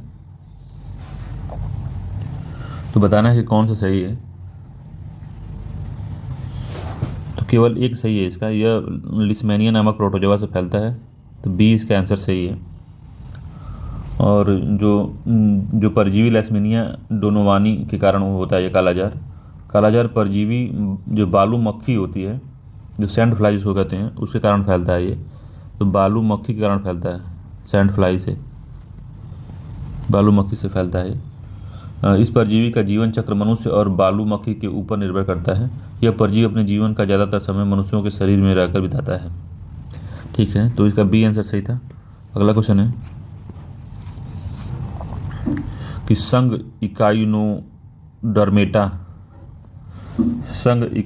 इकाइनोडर्मेटा के संदर्भ में निम्नलिखित कथन पर विचार करना है। तो पहला, यह नाम जैकब क्लोन ने 1738 में दिया था, तो पहला ठीक है। तो दूसरा, इस संघ के सभी जीव जल, थल तथा वायु तीनों में रहते हैं, तो दूसरा गलत है इसका, तो केवल एक सही है, तो इसका बी आंसर सही है, 94 का बी सही है। तो इस संघ के जैकब क्लोन ने 1738 में दिया था, ये तो बात सही है। और इस संघ के सभी जीव जो होते हैं समुद्र में पाए जाते हैं, जैसे तारा मछली हो गया, ब्रिटिल स्टार हो गया, एंडीडान हो, इस संघ के उदाहरण हैं, तो वो लोग समुद्र में ही पाए जाते हैं। अगला क्वेश्चन है कि श्वेत रुधिर कणिकाओं के संदर्भ में निम्न विचार करना है, तो WBC के बारे में बताना है। तो इसका जीवन काल 120 दिन का होता है, पहला इसका है, तो 120 दिन का नहीं होता, ये गलत हो गया है, ये कम समय तक जीवित रहती है, 120 दिन बहुत हो गया। इसका प्रमुख कार्य शरीर को संक्रमण से बचाना है, दूसरा वाला सही है इसका, तो इसका सी आंसर सही है। इसका मुख्य कार्य संक्रमण से बचाना है। तो जो श्वेत रुधिर कणिकाएँ होती हैं सामान्यतः कम समय तक जीवित रहती हैं, इनका आकार निश्चित नहीं होता है, इनका प्रमुख कार्य जो शरीर के संक्रमण को बचाना है, और हीमोग्लोबिन के अभाव में यह रंग विहीन होती हैं, और हीमोग्लोबिन नहीं रहेगा तो ये रंग विहीन होती हैं। ठीक है, तो अगला क्वेश्चन है सूची 1 को सूची 2 से मिलाना है, अध्यक्ष है और उसका विभाग है, तो सीता अध्यक्ष, अकराध्यक्ष, मुद्राध्यक्ष, संस्थाध्यक्ष, तो बताना है क्या, तो सीता अध्यक्ष क्या है, सीता भूमि के बारे में हमने सुने होते, हो सकता है कृषि विभाग हो इसका, इस तरह से मिला सकते हैं, तो सीता का कृषि विभाग होगा, सीता अध्यक्ष 2 हो गया। अकरा अध्यक्ष, तो अकरान, तो समझ लीजिए खानों के कारण होता है इसका, खान विभाग, तो 2 1 हो गया इसका, खान विभाग। मुद्राध्यक्ष जो होता है वो होता है पोर्ट वाला, पासपोर्ट विभाग वाला, तो 3 हो गया। संस्थाध्यक्ष जो है व्यापारिक मार्गों का हो गया, तो 4 हो गया। 2 1 3 4, तो सी इसका सही आंसर है, 2 1 3 4। ठीक है, अगला क्वेश्चन है 57 नंबर का कि ग्रंथ को और लेखक को मिलाना है, कौन सा सही नहीं बताना है। तो ये ग्रंथ और लेखक वाला हमने अपने चैनल पे वीडियो डाला है, आप चाहें तो उसको देख सकते हैं कि प्राचीन भारत के जो बुक और उनके लेखक हैं उनकी बुकें हमने डाली है। मध्य भारत के जो बुक और जो साहित्य हैं उनके लेखक और साहित्यों के नाम डाले हैं। आधुनिक भारत के भी हमने डाला है, बुक, पेपर, कौन किसने पब्लिश किया, किस भाषा में था, सब हमने डाला है, तो आपको देख सकते हैं आप हमारे यूट्यूब चैनल पे। ठीक है, अगर वीडियो सही लगे तो आप मेरे वीडियो को लाइक शेयर सब्सक्राइब कर सकते हैं। 57वां क्वेश्चन है कि महाभाष्य किसने लिखा है, तो बता रहा है कि पतंजलि ने लिखा है, और मृच्छकटिकम जो है शूद्रक ने लिखा है, बुद्धचरित भास ने लिखा है, नाट्यशास्त्र भरत मुनि ने लिखा है। तो कौन सा सही है इसमें बताना है, तो सही कौन सा सही नहीं है बताना है। तो इसका सी सही नहीं है, बुद्धचरित भास नहीं लिखे हैं, बुद्धचरित जो लिखे हैं अशोक घोष ने लिखा है, इसको अशोक घोष लिखे हैं, अशोक घोष लिखे हैं, याद रखिएगा, भास नहीं है। महाभाष्य जो पतंजलि लिखे हैं, ठीक है, मृच्छकटिकम शूद्रक लिखे हैं, नाट्यशास्त्र भरत मुनि लिखे हैं, बुद्धचरित अशोक घोष लिखते हैं। इसका सी आंसर सही होगा। अगला क्वेश्चन चलते हैं, और 58वां क्वेश्चन है कि द्रविड़ शैली के बारे में बताना है। द्रविड़ शैली मंदिर की शैली है, द्रविड़ हो गई, नागर हो गई या बेसर हो गई, ये मंदिर की तीनों शैलियाँ हैं, तो उसी के बारे में बताना है। इस शैली का विकास तमिल प्रदेश में हुआ है, तो ठीक है ये। दूसरा है, इस शैली में मंदिर चतुष्कोणीय होते हैं, तो कौन सा सही है बताना है हमको। ये केवल एक सही है, दूसरा वाला चतुष्कोणीय नहीं होते। तो द्रविड़ शैली का विकास तमिल प्रदेश में हुआ था। इस शैली का जो संस्थापक है पल्लव शासकों के काल में हुई थी, तो पल्लव शासक के काल में इसका जो विकास हुआ था, पल्लव शासक के विकास हुआ था इसका, ठीक है। और इस शैली में मंदिर जो है आयताकार तथा शिखर पिरामिड बनता है, तो आयताकार इस तरह का रहता है, बीच में जो मंदिर होता है, और पिरामिड टाइप का ऐसे बनता है, उसका जो ऊपर वाला है इस तरह करके बनाया जाता है, डिजाइन करके। तो ये चतुष्कोणीय नहीं है, ये आयताकार होता है, तो इसलिए दूसरा गलत हो गया है, तो केवल एक सही है इसमें, तो डी आंसर इसका सही है। चलते अगले क्वेश्चन पे। तो सूची 1 को सूची 2 से मिलान करना है, तो इम्पोर्टेंट है, ये पूछ सकता है। तो पूछ रहा चतुर्थ बौद्ध संगीति कहाँ हुई थी, तो कश्मीर में हुई थी, तो 3 हो गया। प्रथम कहाँ हुई थी, तो राजगिरी में हुई थी, तो 1 हो गया। तृतीय कहाँ हुई थी, तो वैशाली में हुई थी कि पाटलिपुत्र में हुई थी, बताइए। तो पाटलिपुत्र में हुई थी, तृतीय वाली पाटलिपुत्र में हुई थी, 4 हो गया। और द्वितीय का हो गया वैशाली, तो 3 हो गया। सॉरी, राजगिरी हो गया ना, प्रथम राजगिरी हो गया, कश्मीर है, द्वितीय कश्मीर है, 3 हो गया इसका। वैशाली में तो 2 1 4 3, 2 1 4 3 बी वाला है, बी आंसर सही है। याद रखिएगा, जो प्रथम है राजगिरी में हुई थी, जो द्वितीय जो हुई थी कहाँ हुई थी द्वितीय, तो वैशाली में हुई थी दूसरी। तीसरी जो हुई थी पाटलिपुत्र में हुई थी, चौथी जो हुई थी कश्मीर में हुई थी, ठीक है, तो बी आंसर सही है। अगले क्वेश्चन चलते हैं, निम्नलिखित में से कौन सा राज्य के उच्च न्यायालय का मुख्य क्षेत्राधिकार नहीं है। तो हाई कोर्ट के बारे में बता रहा है कि हाई कोर्ट का क्षेत्राधिकार क्या नहीं है। तो प्रारंभिक क्षेत्राधिकार, परामर्शी क्षेत्राधिकार, निरीक्षण का क्षेत्राधिकार, अपील का क्षेत्राधिकार। तो कौन सा क्षेत्राधिकार इनके में नहीं है, तो परामर्शी क्षेत्राधिकार इनका नहीं होता, इनसे कोई परामर्श नहीं लेता। परामर्श सुप्रीम कोर्ट से लिया जाता है और राष्ट्रपति लेते हैं, तो इसका बी वाला सही है कि परामर्शी जो क्षेत्राधिकार है वो हाई कोर्ट के पास नहीं है, ठीक है। तो भारतीय संविधान के अनुसार जो परामर्शी संबंधी क्षेत्राधिकार है वो 143 के थ्रू 143 के तहत सर्वोच्च न्यायालय के पास है, ठीक है, उच्च न्यायालय के पास नहीं है। 61 नंबर क्वेश्चन है कि 358 और 359 अनुच्छेद का संबंध निम्नलिखित में से किस एक से है। तो किससे है बताना है। तो राष्ट्रपति की आपातकाल में राज्यों को निर्देश देने की शक्ति नहीं, संविधान लागू होने की प्रक्रिया ये भी नहीं है, राष्ट्रीय आपात में मूल अधिकारों का प्रभाव क्या होगा, तो ये बताता है। इसका सी आंसर सही है। 358 368 में ये बताया गया कि राष्ट्रीय आपात में मूल अधिकारों पर क्या प्रभाव पड़ेगा, ये बताया गया, तो सी आंसर सही है इसका। तो जो 358 और 359 है, राष्ट्रीय आपात में मूल अधिकारों का क्या प्रभाव का उल्लेख करता है। जब युद्ध और बाह्य आक्रमण के कारण राष्ट्रीय आपात की घोषणा की जाती है, तो अनुच्छेद 358 के तहत अनुच्छेद 19 द्वारा प्रदत्त स्वतंत्रता के 6 मूल अधिकार स्वतः ही निलंबित हो जाते हैं, जबकि 359 के तहत अन्य मूल अधिकारों जैसे अनुच्छेद 21 तथा 25 को छोड़कर निलंबन से संबंधित प्रावधान हैं। तो 21 और 25 को छोड़कर बाकी निलंबन के प्रावधान इसमें दिए गए हैं। तो इस तरह की बात है इसमें, तो कुछ नहीं, इसमें इतना डिटेल नहीं जानना, ये जानना है कि राष्ट्रीय आपात के में मूल अधिकारों पर क्या प्रभाव पड़ेगा, इसके बारे में बताया गया इसमें। अगला क्वेश्चन है, पूछ रहा है कि निम्नलिखित में से कौन सा सत्य है, बताना है हमको। तो संघ लोक सेवा आयोग के पास राज्य लोक सेवा आयोग के निरीक्षण की शक्ति है। दूसरा है संघ लोक सेवा आयोग तथा राज्य लोक सेवा आयोग अपने अपने कार्यों के लिए एक दूसरे से स्वतंत्र हैं। तो कौन सा सही है बताना है। तो इसका पहला गलत है, दूसरा इसका सही है, तो केवल बी सही है, ये स्वतंत्र है अपने अपने कार्यों के लिए। संघ लोक सेवा आयोग के पास राज्य लोक सेवा आयोग के निरीक्षण की कोई शक्ति नहीं है, ये बात ध्यान दीजिएगा। तो बी आंसर इसका सही है। अगला क्वेश्चन है सूची 1 को सूची 2 से मिलान करना है। अनुच्छेद है, उसके प्रावधान है। तो अनुच्छेद दिया हुआ है, फिर उसका प्रावधान दिया हुआ है। तो 371 किससे है, 371 का किससे है, 300 किससे है, तो डी का ग जो है मणिपुर से है, ये जान लीजिए। तो पहला हो गया, लास्ट में सबसे पहला होगा, तो ये हो गया, तो ये होगा। अब 371 किसके लिए बताइए। 371 जो महाराष्ट्र गुजरात के लिए है, तो 2 हो गया इसका। तो 2 और 1 इसमें है, दोनों में है। तो अनुच्छेद 371 का जो है किसके लिए है, 371 का नागालैंड के लिए है। तो 4 हो गया इसका, 2 4 1 हो गया। तो 2 2 4 1 हो गया, तो डी आंसर इसका होगा। और ये 3 हो गया असम के लिए। तो 2 4 1 3, 2 4 3 1, तो डी इसका आंसर हो गया। तो याद रखिएगा स्पेशल राज्यों के लिए विशेष प्रावधान पूछता है। तो 371 महाराष्ट्र और गुजरात के लिए, 371 क जो है नागालैंड के लिए, 371 ख असम के लिए, 371 ग जो है मणिपुर के लिए। तो पूछ रहा है कि मतदाता द्वारा, 64 नंबर क्वेश्चन है, मतदाता द्वारा 18 वर्ष की आयु पर मताधिकार करने का प्रयोग कब किया गया था।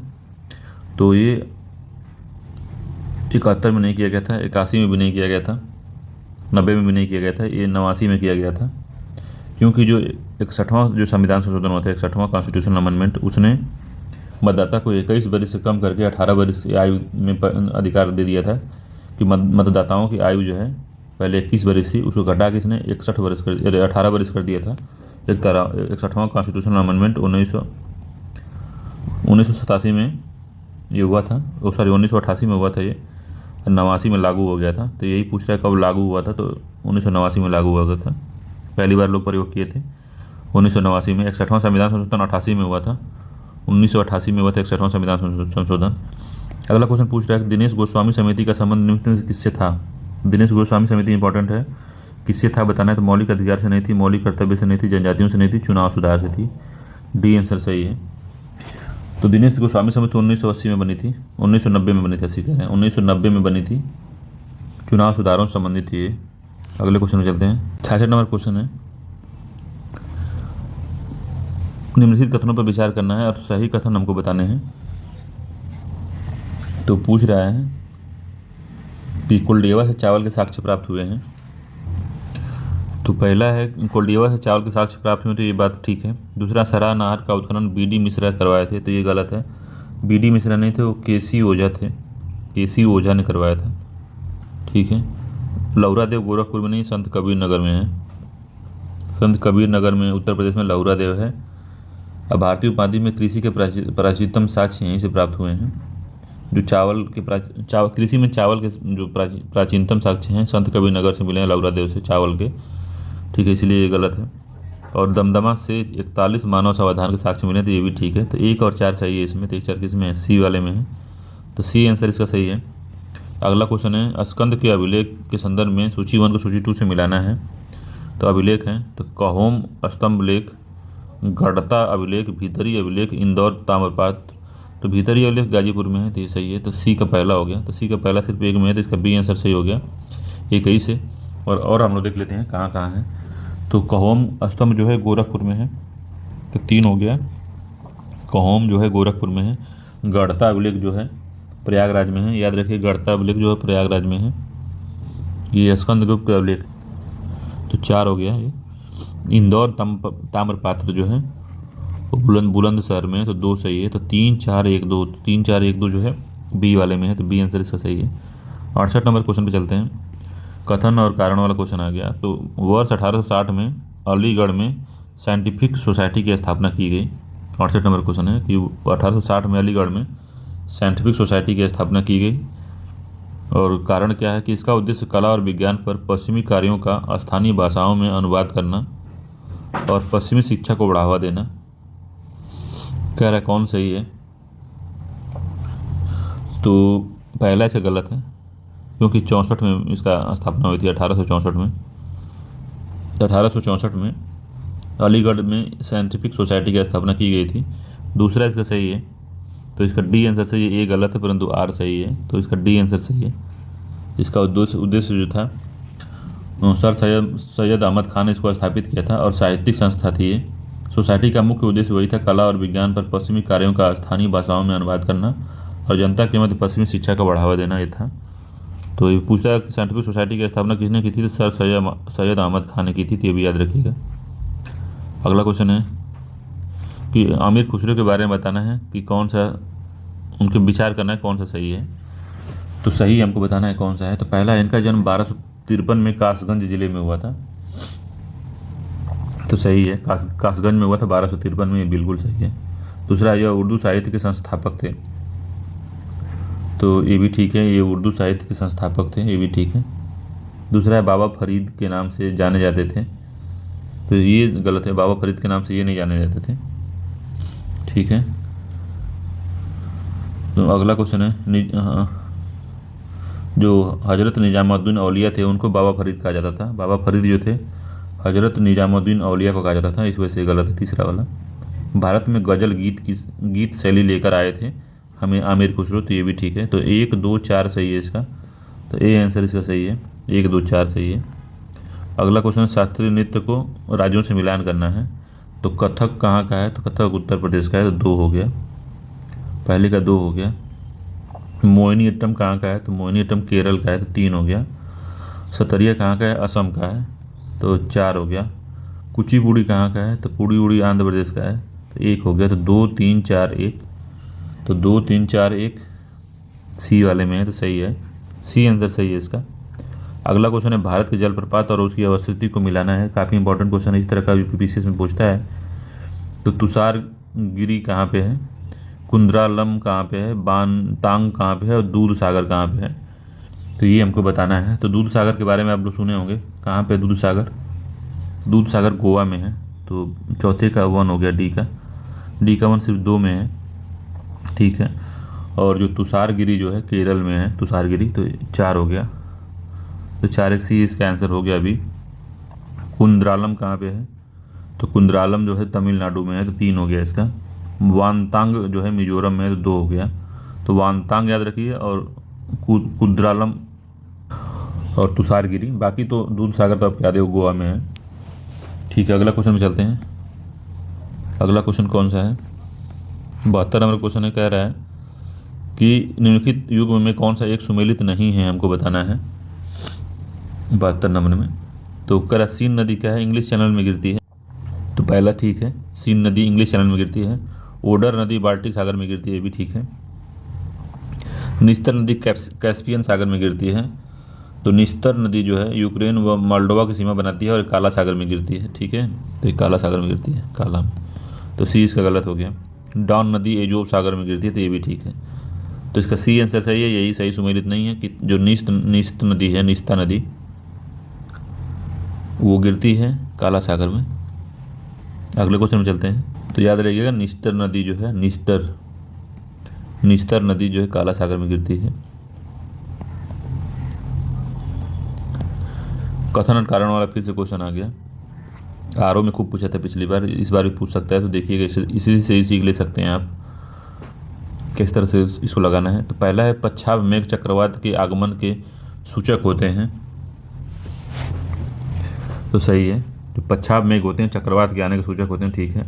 दूसरा, पच्छाव मेघ धरातल से कम ऊंचाई पर स्थित घने व विस्तृत बादल हैं, तो पच्छाव मेघ सब ऊंचाई पे स्थित होते हैं, कम ऊंचाई पे नहीं, बहुत ऊंचाई पे स्थित होते हैं और बिखरे बादल हैं ये। तो सफ़ेद रेशम की भांति कोमल छितराए मेघ होते हैं ये, और अधिक ऊंचाई पर ये पाए जाते हैं। ये हिम कणों से बने होते हैं, इसलिए ये आसमान में एकदम सफ़ेद दिखाई देते हैं, चमकते रहते हैं, और इससे वर्षा नहीं होती है। चक्रवात के आगमन के समय में सबसे पहले ही यही मेघ दिखाई पड़ते हैं, इसलिए ये मेघ चक्रवात आगमन के सूचक माने जाते हैं, तो ठीक है ये। तो इसका दूसरा गलत है, पहला ठीक है, तो पहला सही है, दूसरा गलत है, तो सी आंसर इसका सही है। अगला क्वेश्चन है, सूची 1 को सूची 2 से मिलाना है, और ये इंपॉर्टेंट क्वेश्चन है कि केंद्र है और उद्योग को बताना है। तो डिट्रॉयट, ओटावा, बर्मिंघम कोपनहेगन, तो बताना है कौन किससे है। तो डेट्रॉयट जो है सब जानते हैं मोटर कार से है, तो 2 हो गया। ओटावा, ओटावा कनाडा के, तो ओटावा में कनाडा में कागज़ उद्योग के लिए फेमस है ये, तो कागज़ उद्योग 1 हो गया। बर्मिंघम जो होता है लौह इस्पात के लिए है कि डेयरी के लिए है, इसके बारे में बताइए। तो बर्मिंघम जो है लौह इस्पात के लिए है, तो 4 हो गया इसका।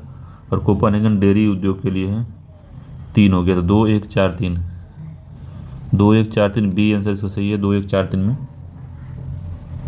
ठीक है, अगले क्वेश्चन में चलते हैं। अगला क्वेश्चन है 75 नंबर का, पूछ रहा है सूची 1 को सूची 2 से मिलान करना है। तो ये भी इंपॉर्टेंट क्वेश्चन है, इसको याद रखिए। 3-4 क्वेश्चन बहुत ही इंपॉर्टेंट है, जो इसके ऊपर वाला भी इंपॉर्टेंट है, ये भी बहुत इंपॉर्टेंट है। तो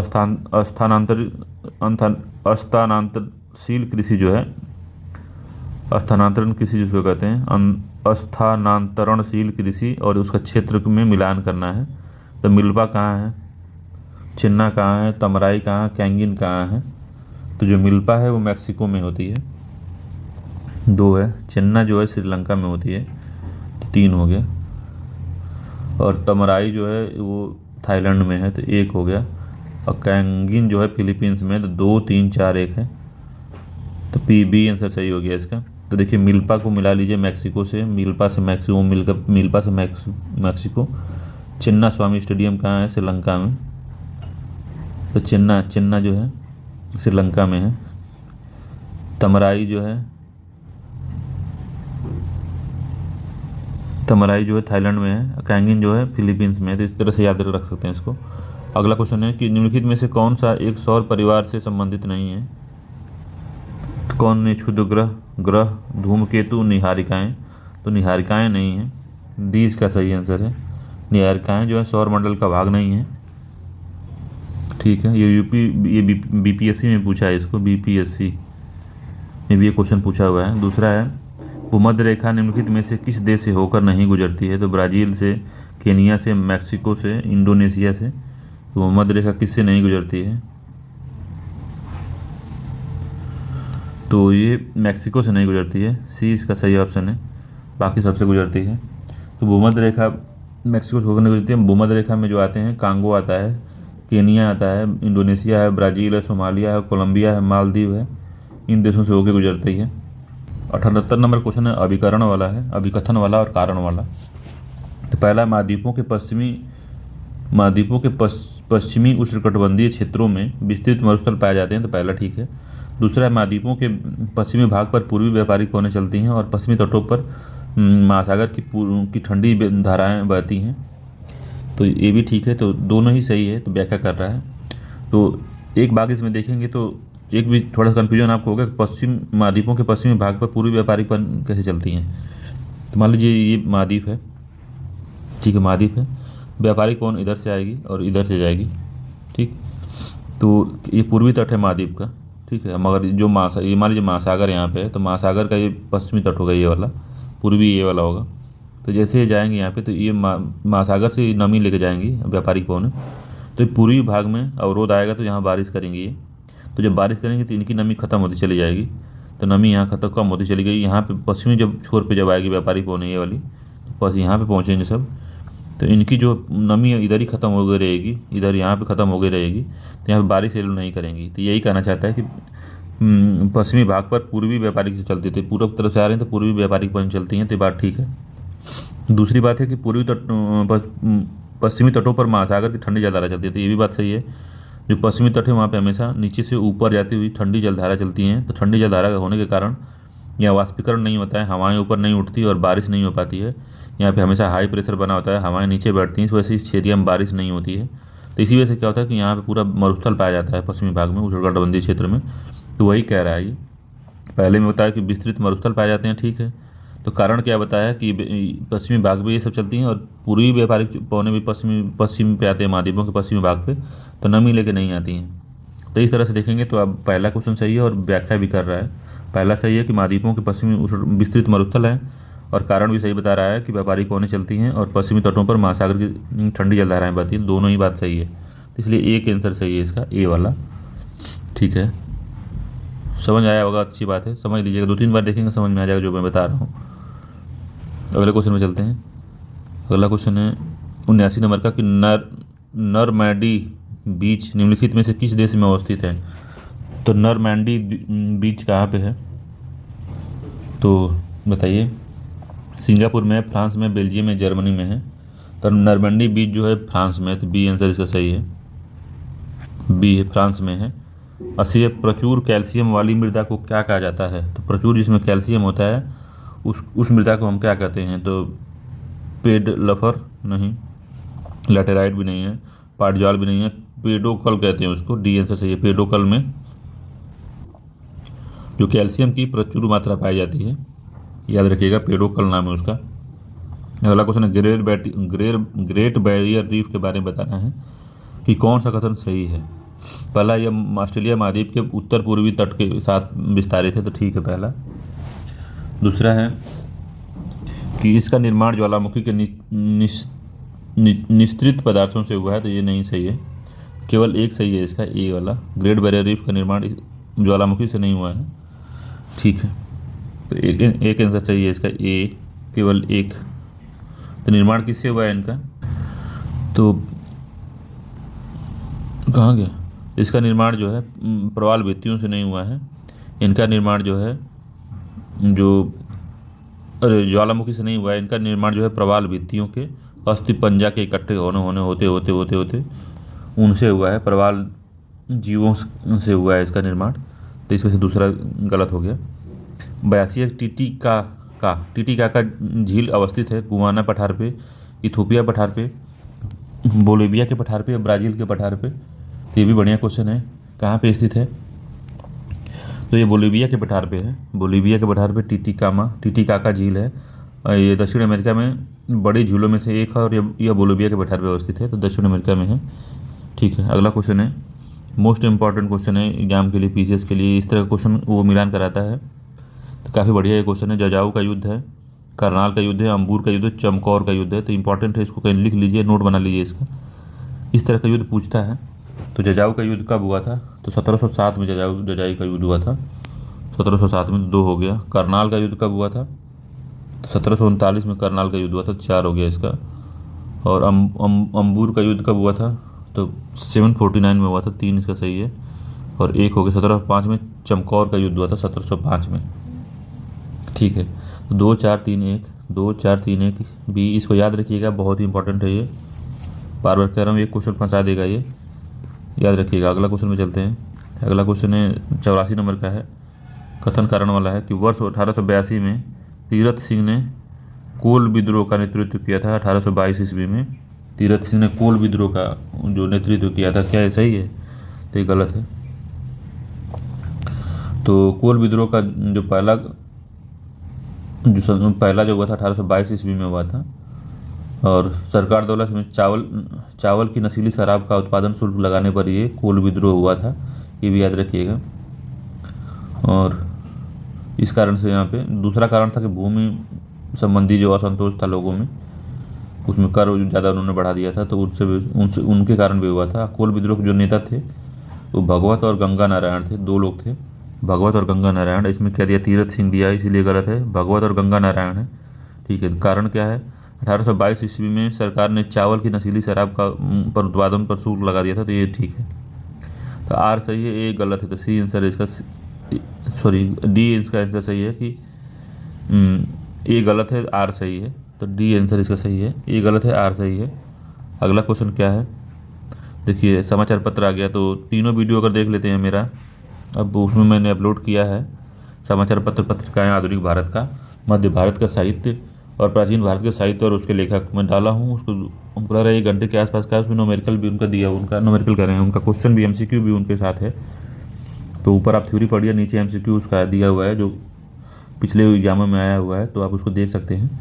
तो कलकत्ता गजट है, दी समाचार प्रेस है, दिग्दर्शन है, बम्बई दर्पण है। तो पूछ रहा है कि भाषा कौन सी थी इनकी, तो यही बताना है। तो कलकत्ता गजट की जो भाषा थी अंग्रेजी भाषा थी इसकी, तो 4 हो गया इसका। द समाचार प्रेस में क्या था, तो ये गुजराती में निकला था, तो 3 हो गया। दिग्दर्शन जो था वो क्या था, दिग्दर्शन बांग्ला में था, तो 2 हो गया। अब बम्बई दर्पण मराठी में था, तो 1 हो गया। तो 4 3 2 1 4 3 2 1 इसका बी आंसर सही हो गया। अगला क्वेश्चन है, भारत को तलवार के बल पर विजित किया गया है और तलवार के बल पर ही इसे अधीन रखेंगे, यह कथन किसने कहा था? तो लॉर्ड कर्जन ने नहीं कहा था, लॉर्ड एल्गिन प्रथम ने इसको कहा था। बी आंसर सही है। मिंटो भी नहीं कहा था, नहीं तो एल्गिन द्वितीय भी नहीं कहा था। ये 1894 से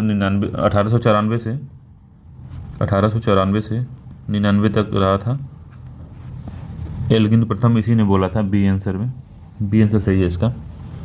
अगला क्वेश्चन है 87 नंबर क्वेश्चन है, कथन और कारण वाला क्वेश्चन है कि 1885 में बम्बई प्रेसिडेंसी एसोसिएशन की स्थापना हुई और फिरोज शाह मेहता इस संस्थापक सदस्यों में से एक थे इसके। तो बॉम्बे प्रेसिडेंसी एसोसिएशन की स्थापना 1885 में हुई थी, बताइए। 87 का तो बॉम्बे जो प्रेसिडेंसी है इसकी स्थापना 1885 में हुई थी, ये बात ठीक है। दूसरा है, संगठन का उद्देश्य सरकार को सरकारी नीतियों के लिए सुझाव देना था। तो इसका पहला ठीक है और इसका दूसरा गलत है, तो इसका सी आंसर सही होगा। तो 1885 में बम्बई में इसकी बॉम्बे प्रेसिडेंसी एसोसिएशन की स्थापना हुई थी। तो संगठन का उद्देश्य गलत है, दूसरा आर गलत है, क्योंकि जो संगठन का उद्देश्य था लोगों में रणनीतिक विचारों का प्रचार प्रसार करना था। ठीक है, तो ए सही है, आर गलत है, तो सी आंसर इसका सही था। चलते हैं अगले क्वेश्चन पे। 88 नंबर क्वेश्चन देखते हैं। उत्तर प्रदेश, महाराष्ट्र, पश्चिम बंगाल और तमिलनाडु दिया है। पूछ रहा उपरोक्त राज्यों में शहरी जनसंख्या के हिसाब से अवरोही क्रम में बताना है हमको। अवरोही क्रम क्या है? तो सबसे अधिक जो कहाँ पे है? सबसे अधिक महाराष्ट्र में है, 1347 बिलियन लोग हैं। तो महाराष्ट्र पहले पे हो गया, दूसरे पे हो गया उत्तर प्रदेश, तीसरे पे हो गया तमिलनाडु और चौथे पे हो गया पश्चिम बंगाल। ठीक है, तो 2 1 4 3 2 1 4 3 इसका ए आंसर सही होगा। 2 1 4 3 और वही क्रम में ये सब बढ़ते से घटते हुए क्रम में लिखना था इसको। तो ठीक है, ए आंसर सही है इसका। महाराष्ट्र में सबसे अधिक है, फिर उसके बाद में उत्तर प्रदेश में है, फिर उसके बाद में तमिलनाडु में, फिर पश्चिम बंगाल में। 89 नंबर क्वेश्चन है कि इकोलॉजिकल फुटप्रिंट की अवधारणा के विकास का श्रेय किसको जाता है? इकोलॉजिकल फुटप्रिंट किसने निकाला था? तो विलियम ई रीस के द्वारा। फारमैन को, ओडम को, हुल्ट को, किसको जाता है?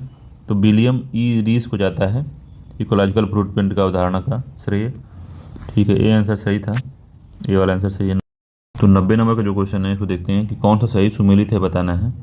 तो उत्तर प्रदेश का सबसे कम आबादी वाला जो जिला है महोबा है। ठीक है, ये उत्तर प्रदेश का न्यूनतम दशकीय वृद्धि वाला जो जिला है वो कानपुर है।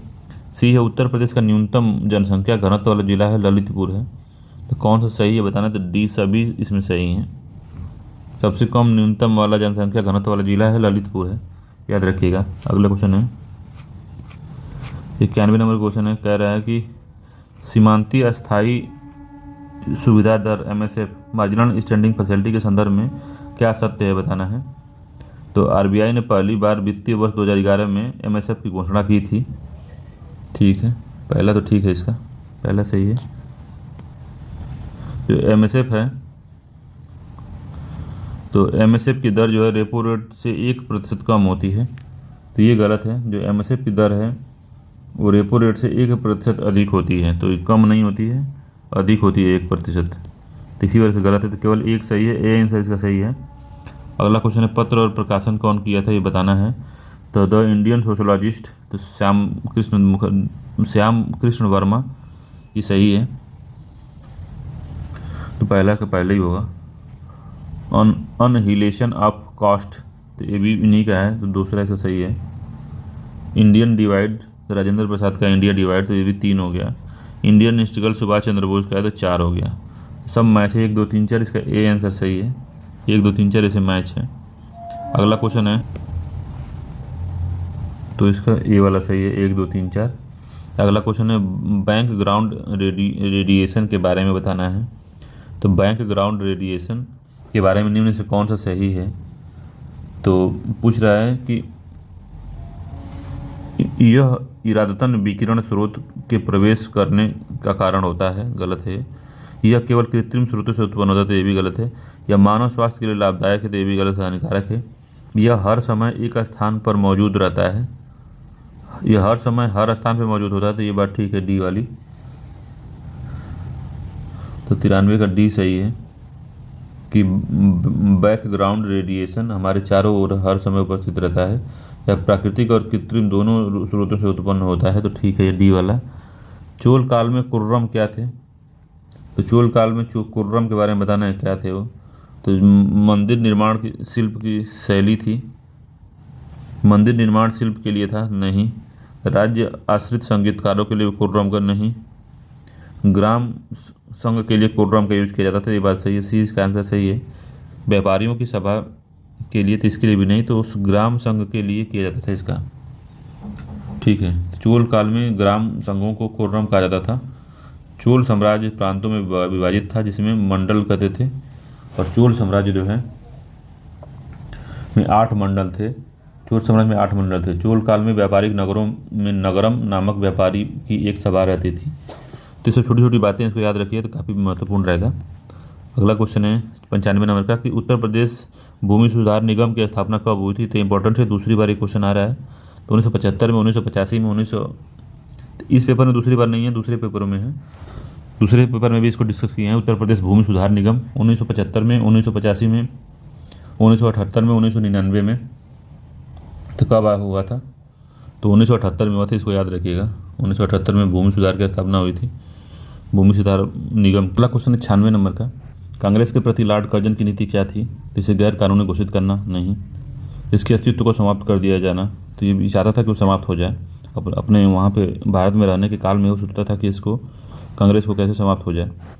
तो 20 अंश सेंटीग्रेड जल पर में ध्वनि की चाल क्या होती है? तो 330 नहीं होती, 800 नहीं, 5000 नहीं, 150 मीटर पर सेकंड होती है, आधा, ठीक है। अगला क्वेश्चन है सिनाइन पेनिनसुला के बारे में बताना है। पूछ रहा सिनाइन पेनिनसुला सत्य कथन कौन सा है? तो सिनाइन पेनिनसुला जो है, इस तरह का पेनिनसुला त्रिभुजाकार का, जो मिस्र का भाग है, जो एशिया में पाया जाता है। तो लाल सागर और अरब सागर की खाड़ी के मध्य नहीं है, ये लाल सागर और भूमध्य सागर के बीच में है, लाल एंड भूमध्य सागर के बीच में है। पहला गलत हो गया। दूसरा, यह एशिया में स्थित मिस्र का एक भाग है, तो सही बात है, तो केवल 2 सही है, इसका बी आंसर सही है। अगला क्वेश्चन है दबाव और खोजकर्ता के बारे में, खोज और खोजकर्ता के बारे में बताना है, कौन सा सही नहीं है बताना है। तो सापेक्षिक सिद्धांत तो दिया था, आइंस्टीन ने दिया था, बात सही है। दाब का नियम जो पास्कल ने दिया था, ये भी ठीक है।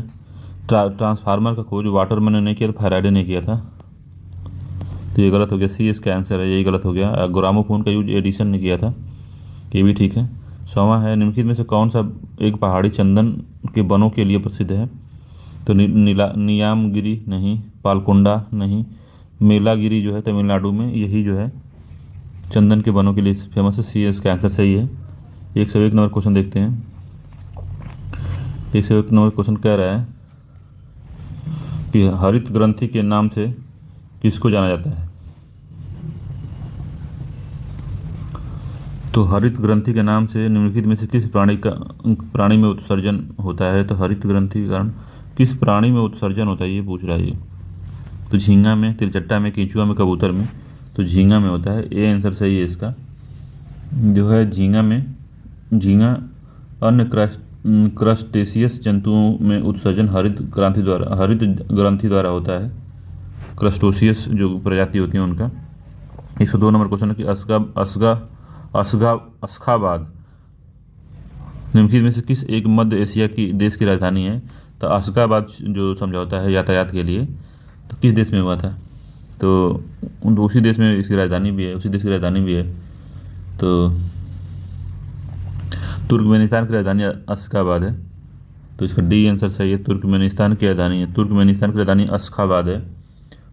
और ताजिकिस्तान की क्या है? दुशांबे है, याद रखिए, ताजिकिस्तान की है दुशांबे, उज्बेकिस्तान की है ताशकंद, किर्गिस्तान की है बिश्केक, इसे याद रखिएगा। अगला क्वेश्चन चलते हैं। 103 नंबर का क्वेश्चन है कि निम्नलिखित अनुच्छेद में संविधान में यह प्रावधान करता है कि संसद द्वारा किसी केंद्र शासित प्रदेश हेतु स्थानीय विधान परिषद या मंत्रिपरिषद या दोनों का निर्माण हो सकता है। तो 239 ए, 239 अनुच्छेद 240B, 238 और 241। तो जो 103 है उसमें जो क्या करें 103 कह रहे हैं, 103 नंबर क्वेश्चन का आंसर कौन सा होगा बताइए। तो जो 239A है ये भी किसी भी केंद्र शासित प्रदेशों के बारे में जानकारी बताता है। तो ए आंसर सही है इसका कि 239A में ही ये प्रावधान है कि विधान परिषद, मंत्रिपरिषद या दोनों का निर्माण संसद कर सकती है। ठीक है। 104 नंबर क्वेश्चन है, निम्नलिखित युग्म में से कौन सा एक सही सुमेलित नहीं है बताना हमको। तो वन्य जीव संरक्षण अधिनियम 1972, वाइल्ड लाइफ प्रोटेक्शन एक्ट 1976 सही है, वन संरक्षण अधिनियम 1980, पर्यावरण संरक्षण नियम 1986, जैव विविधता अधिनियम 2002 है ये। तो यही सुमेलित नहीं है। बाकी वन संरक्षण अधिनियम 1980 है, पर्यावरण भी सही है, जैव विविधता अधिनियम 2002 है। तो डी इसका आंसर सही है, यही गलत है। ठीक है। 105 नंबर क्वेश्चन है कि भारतीय संविधान की तृतीय अनुसूची में निम्नलिखित में से किसकी शपथ का प्रावधान उल्लेखित नहीं है। तो उसमें मंत्री का है, सांसद का है, राष्ट्रपति का नहीं है। राष्ट्रपति का नहीं है इसमें, तो इसका सी आंसर सही है। इंपॉर्टेंट क्वेश्चन है, पूछता है। तो 105 का सी है, राष्ट्रपति का जो शपथ है आर्टिकल 60 में बताया गया है। ठीक है। अगला क्वेश्चन 106 नंबर का है।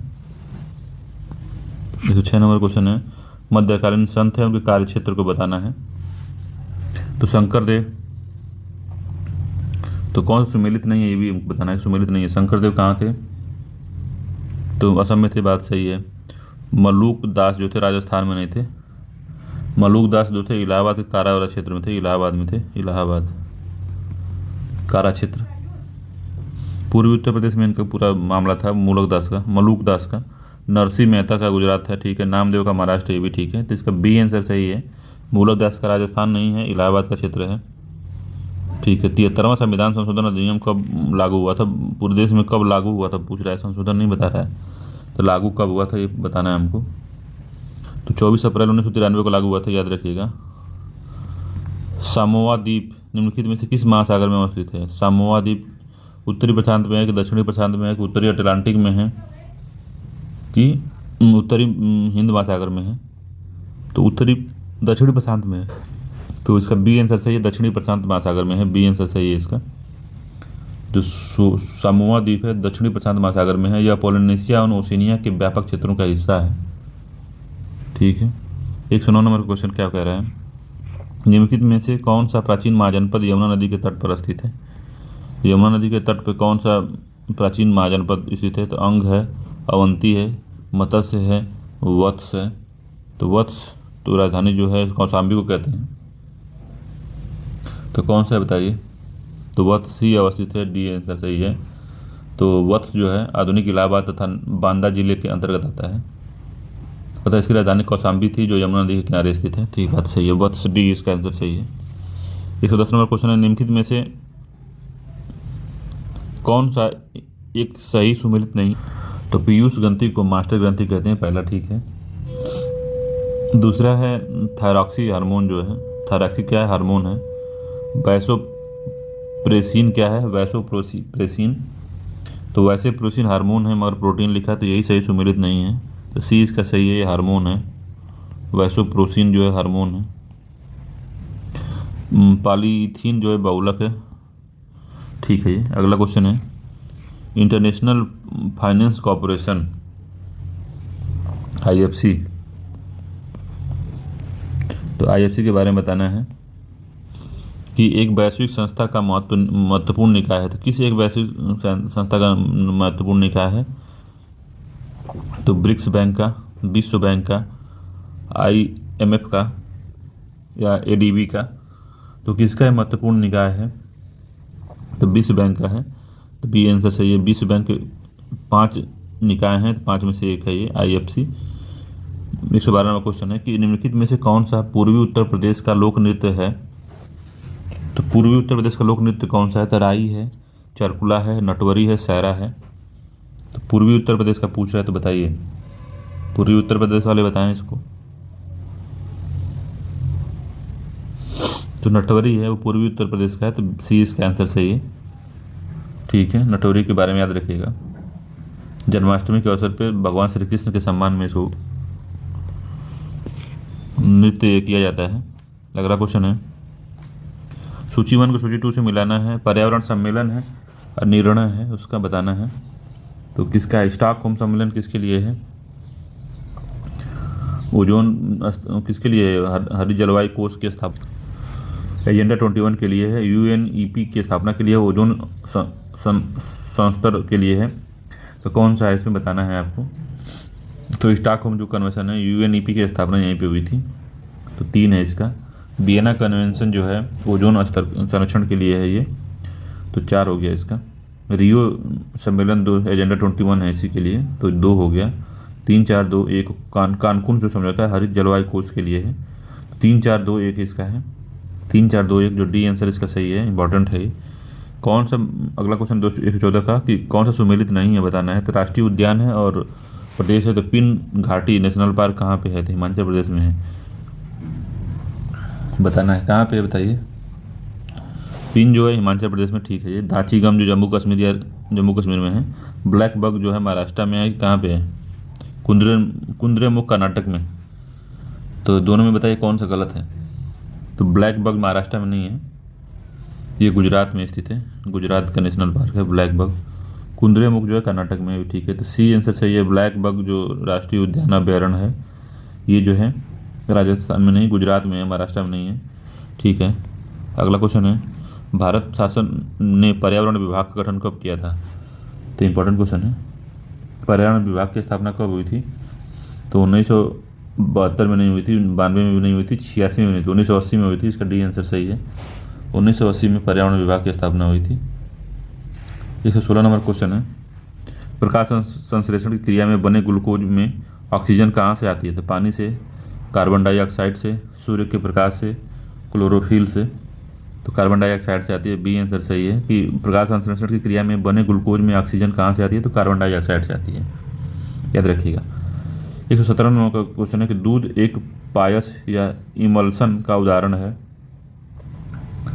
तो ठीक है, पायस या इमल्सन का उदाहरण है दूध, ठीक है।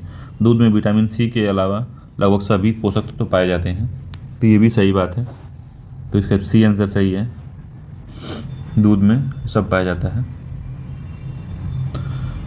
अगला क्वेश्चन है 118 नंबर क्वेश्चन है कि सह्याद्री पर्वत श्रेणी में स्थित दर्रों में से किस एक में मुंबई नागपुर कोलकाता रेल मार्ग गुजरता है। तो पालघाट, भोरघाट, थालघाट, सेनकोटा गैप से।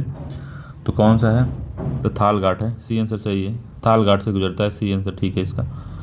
पूर्ण निर्णय का सिद्धांत, कंप्लीट जस्टिस का सिद्धांत जो कि अनुच्छेद 141 में वर्णित है, किस न्यायालय पर लागू नहीं होता। सर्वोच्च न्यायालय, उच्च न्यायालय, जिला न्यायालय, राजस्व न्यायालय। तो किस न्यायालय पे लागू नहीं होता है। तो अनुच्छेद 141 के तहत उच्चतम न्यायालय द्वारा किए गए निर्णय के सभी न्यायालयों पर आबादकर हैं, जबकि यह निर्णय स्वयं सर्वोच्च न्यायालय पर लागू नहीं होते। तो पूर्ण निर्णय का सिद्धांत जो है वो सर्वोच्च न्यायालय पे ही लागू नहीं होता, पहला सही है।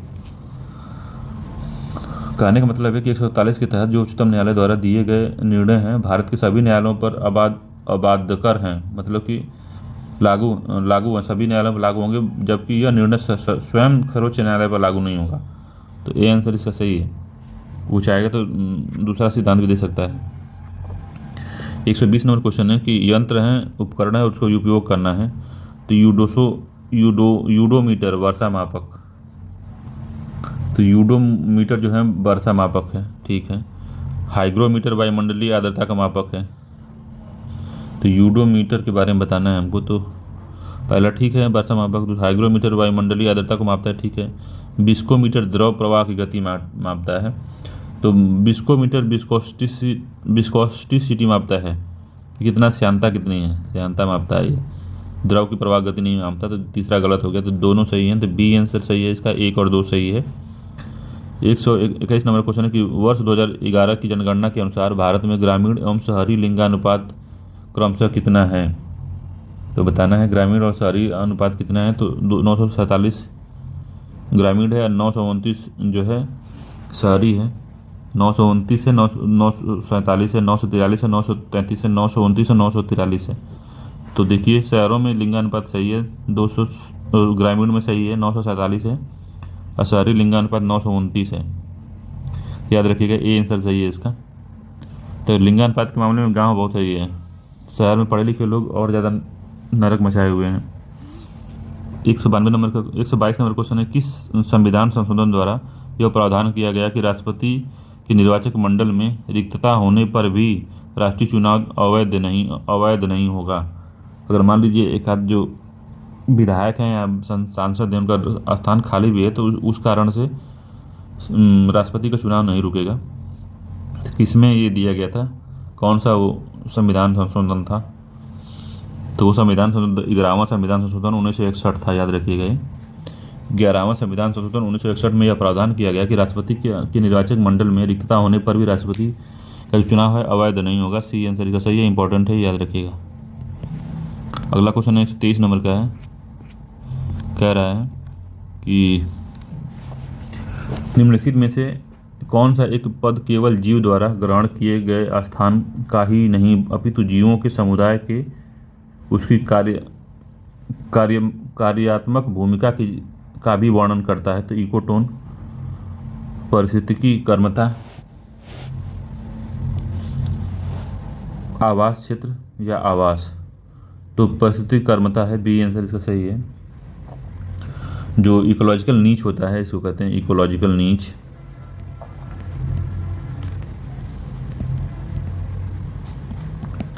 तो जो नीच होता है, नीचे वो क्या करता है, रहने के स्थान के साथ साथ उसकी पूरी कार्यात्मक जो भूमिका होती है उसका वर्णन करता है कि कैसे वो खाता है, कैसे रहता है, कैसे प्रजनन करता है, कितना दूर तक घूमने जाता है। तो इकोनॉमिकल नीच जो होती है, तो जैसे मान लीजिए आप ही हैं, आप में से कोई भी व्यक्ति ऐसा है जो जिस एरिया में रहता है, जितना वो घूमता है टहलता है, उसके विकास के लिए उतना स्पेस आवश्यक है। जो आप सोच सकते हैं, जहाँ जहाँ आप रहते हैं, जहाँ जहाँ जाते हैं, जो करते हैं, तो वो सब एरिया आपका इकोलॉजिकल नीच है, जहाँ पे आप अपना विकास स्वयं से सही से कर सकते हैं, आपकी कार्यात्मक भूमिका का सही से निर्वहन उस क्षेत्र में हो जा रहा है, तो वो उसी को इकोलॉजिकल नीच कहते हैं। अगला क्वेश्चन है कि रोग को संबंधित अंग से मिलाना है, तो ये भी इंपॉर्टेंट है, इस तरह का क्वेश्चन पूछता है। तो पीलिया यकृत रोग नहीं है, हाँ चलो, पीलिया यकृत संबंधी रोग है, ठीक है। यकृत मतलब लीवर होता है, तो पहला का पहला ही हो गया। पोलियो जो है तंत्रिका तंत्र पेशीय रोग है, नेत्र संबंधी रोग है, त्वचा संबंधी रोग है, तंत्रिका तंत्र संबंधी रोग है। हाँ, हमर पेश जो है नेत्र संबंधी रोग है। बताइए, पीलिया जो है यकृत संबंधी रोग है, पोलियो जो है तंत्रिका एवं पेशीय संबंधी रोग है, हर्पेस जो रोग है त्वचा संबंधी रोग है, ये बात सही है, 3 हो गया। रोहा जो है त्वचा रोग है, तो 1 2 3 4 इसका है सही आंसर, तो बी इसका सही है, 1 2 3 4। अगले क्वेश्चन में चलते हैं। 125 नंबर क्वेश्चन क्या कह रहा है, कह रहा है कि उत्तर प्रदेश के किस जिले में सर्वाधिक महिला जनसंख्या निवास करती है? लखनऊ में, गाजियाबाद में, कानपुर में या प्रयागराज में? तो कहाँ पे निवास करती है सर्वाधिक महिलाएं? तो प्रयागराज में निवास करती हैं, डी आंसर सही है, सर्वाधिक महिला प्रयागराज में है, ठीक है। महिला की जनसंख्या निवास ज़्यादा करती है। पीएम प्रमाण योजना के संदर्भ में निम्नलिखित कथनों पर विचार कीजिए तथा कूट की सहायता से उत्तर का चयन कीजिए। तो पीएम प्रणाम योजना है, प्रमाण नहीं, प्रणाम है। तो क्या कहती है ये जून 2023 में आर्थिक मामलों की मंत्रिमंडल समिति योजना को मंजूरी दी, तो ये ठीक है, जून 2023 में। पीएम प्रणाम योजना की घोषणा केंद्र सरकार द्वारा 2023-24 के बजट में की गई थी, तो ये भी बात सही है, तो दोनों ही इसका सही है, ठीक है। सी आंसर इसका सही है। अब पूछेगा इसका उद्देश्य क्या है, तो पीएम जो प्रणाम योजना है इसका उद्देश्य जो है वैकल्पिक और गैर रासायनिक उर्वरकों का उपयोग को प्रोत्साहित करना, राज्यों में केमिकल वाली जो रासायनिक खादें उनका यूज नहीं करना, और वैकल्पिक खाद जैसे प्राकृतिक खेती में जो यूज होती हैं, गोबर की खादें हो गई, फिर से कंपोस्ट हो गया, इस तरह का फर्टिलाइजर यूज करना, ठीक है। 127 नंबर क्वेश्चन है कि जून 2023 में भारत की पहली स्वदेशी परमाणु ऊर्जा इकाई CAP3 CAPP3 वाणिज्यिक संचालन किस राज्य ने शुरू किया? तो तमिलनाडु ने नहीं, राजस्थान ने नहीं, महाराष्ट्र ने नहीं, गुजरात ने शुरू किया, इसका बी आंसर सही है। तो भारत की पहली स्वदेशी परमाणु ऊर्जा इकाई CAP3 जो है वाणिज्यिक संचालन से गुजरात में शुरू हुआ। 700 मेगावाट की परमाणु इकाई परियोजना है ये। और 128 नंबर क्वेश्चन है कि जून 2023 में नई दिल्ली स्थित किस अस्पताल में स्किन बैंक का उद्घाटन किया गया? तो बताइए। तो ऐसा नाम है, सफदरजंग अस्पताल में इसका किया गया। ए आंसर सही है। All India institute of medical sciences नहीं है, राम मनोहर लोहिया में भी नहीं, अपोलो में भी नहीं, सफदरजंग जो था अस्पताल में। ठीक है, अगला क्वेश्चन है जून 2023 में भारत की सबसे बड़ी निजी रेल कोच फैक्ट्री मेधा रेल कोच फैक्ट्री का उद्घाटन कहाँ हुआ? तो निजी फैक्ट्री ये खुली है, याद रखिएगा, ये प्राइवेट कोच कंपनी है। तो कहाँ पे खुली है? केरल में, तेलंगाना में, उड़ीसा में, छत्तीसगढ़ में। तो कहाँ पे खुली है? तो तेलंगाना में खुली है। बी आंसर सही है, इंपॉर्टेंट भी है ये। 130 नंबर क्वेश्चन है कि जून 2023 में विश्व आर्थिक मंच द्वारा ग्लोबल जेंडर गैप 2023 में भारत का कौन सा स्थान रहा? तो ये तो काफ़ी पुराना हो गया, नया वाला भी आ गया है। तो चलिए नए वाले में करंट अफेयर्स में देखेंगे। तो 127वां था। अगला क्वेश्चन है जून 2023 में विज्ञान 20 का जो आयोजन कहाँ किया गया? तो ये है जो इम्पोर्टेंट नहीं, उसके बारे में नहीं बताएंगे, उसके बारे में हम करंट अफेयर्स में पढ़ाएंगे। निम्नलिखित में युग्म में से कौन सा एक सही सुमेलित है, बताना है। तो बुक है सही सुमेलित, एक ही है इसमें, यही बताना है एक कौन सा सही सुमेलित है। तो स्मोक एंड एसिड जो है अमिताभ घोष की नहीं है, वेस्टर्न लेन की चेतन मारू की नहीं है, सॉरी ये स्मोक एंड एसिड जो है ये अमिताभ घोष ने ही लिखी है, ठीक है। ये भी वेस्टर्न लेन ये चेतन मारू ने लिखा है, ठीक है। विक्ट्री सिटी जो है सलमान रुश्दी की है, ये भी ठीक है। इसमें सभी सुमेलित हैं, याद रखिएगा। स्मोक एंड एसिड जो है अमिताभ घोष ने लिखा है, इंपॉर्टेंट बुक है। वेस्टर्न लेन जो है चेतन मारू की है। विक्ट्री सिटी जो है सलमान रुश्दी की है, सभी सुमेलित हैं इसमें। चलते हैं अगले क्वेश्चन पे। अगला क्वेश्चन है जून 2023 में किस देश की सरकारी यात्रा के दौरान प्रधानमंत्री को ऑर्डर ऑफ द नाइल दिया गया? तो मिस्र में गए थे वो, सी आंसर सही है।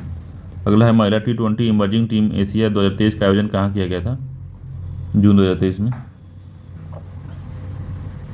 हांगकांग में किया गया था। ये सब इंपॉर्टेंट नहीं है अभी, अगला सब जून तो 1 साल हो गया इसका, ठीक है। ये सब भी सही नहीं है, ये सही है। फिर जून 2023 में वित्तीय समावेशन को बढ़ावा देने के उद्देश्य के साथ निम्नलिखित में से किस एक के द्वारा अंतर्दृष्टि नामक डैशबोर्ड का अनावरण किया गया?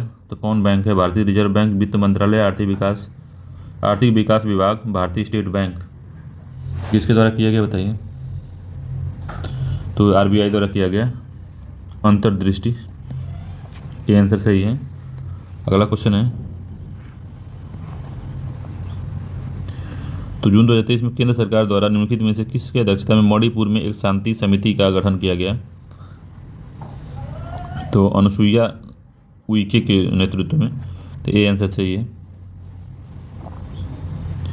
तो ये क्वेश्चन इंपॉर्टेंट है कि जून 2023 में विधि आयोग की 22वीं रिपोर्ट जारी की गई, जिसके अनुसार राजद्रोह के लिए अधिकतम जेल की सज़ा 3 वर्ष या आजीवन कारावास से बढ़ाकर कितने वर्ष की सिफारिश की गई है?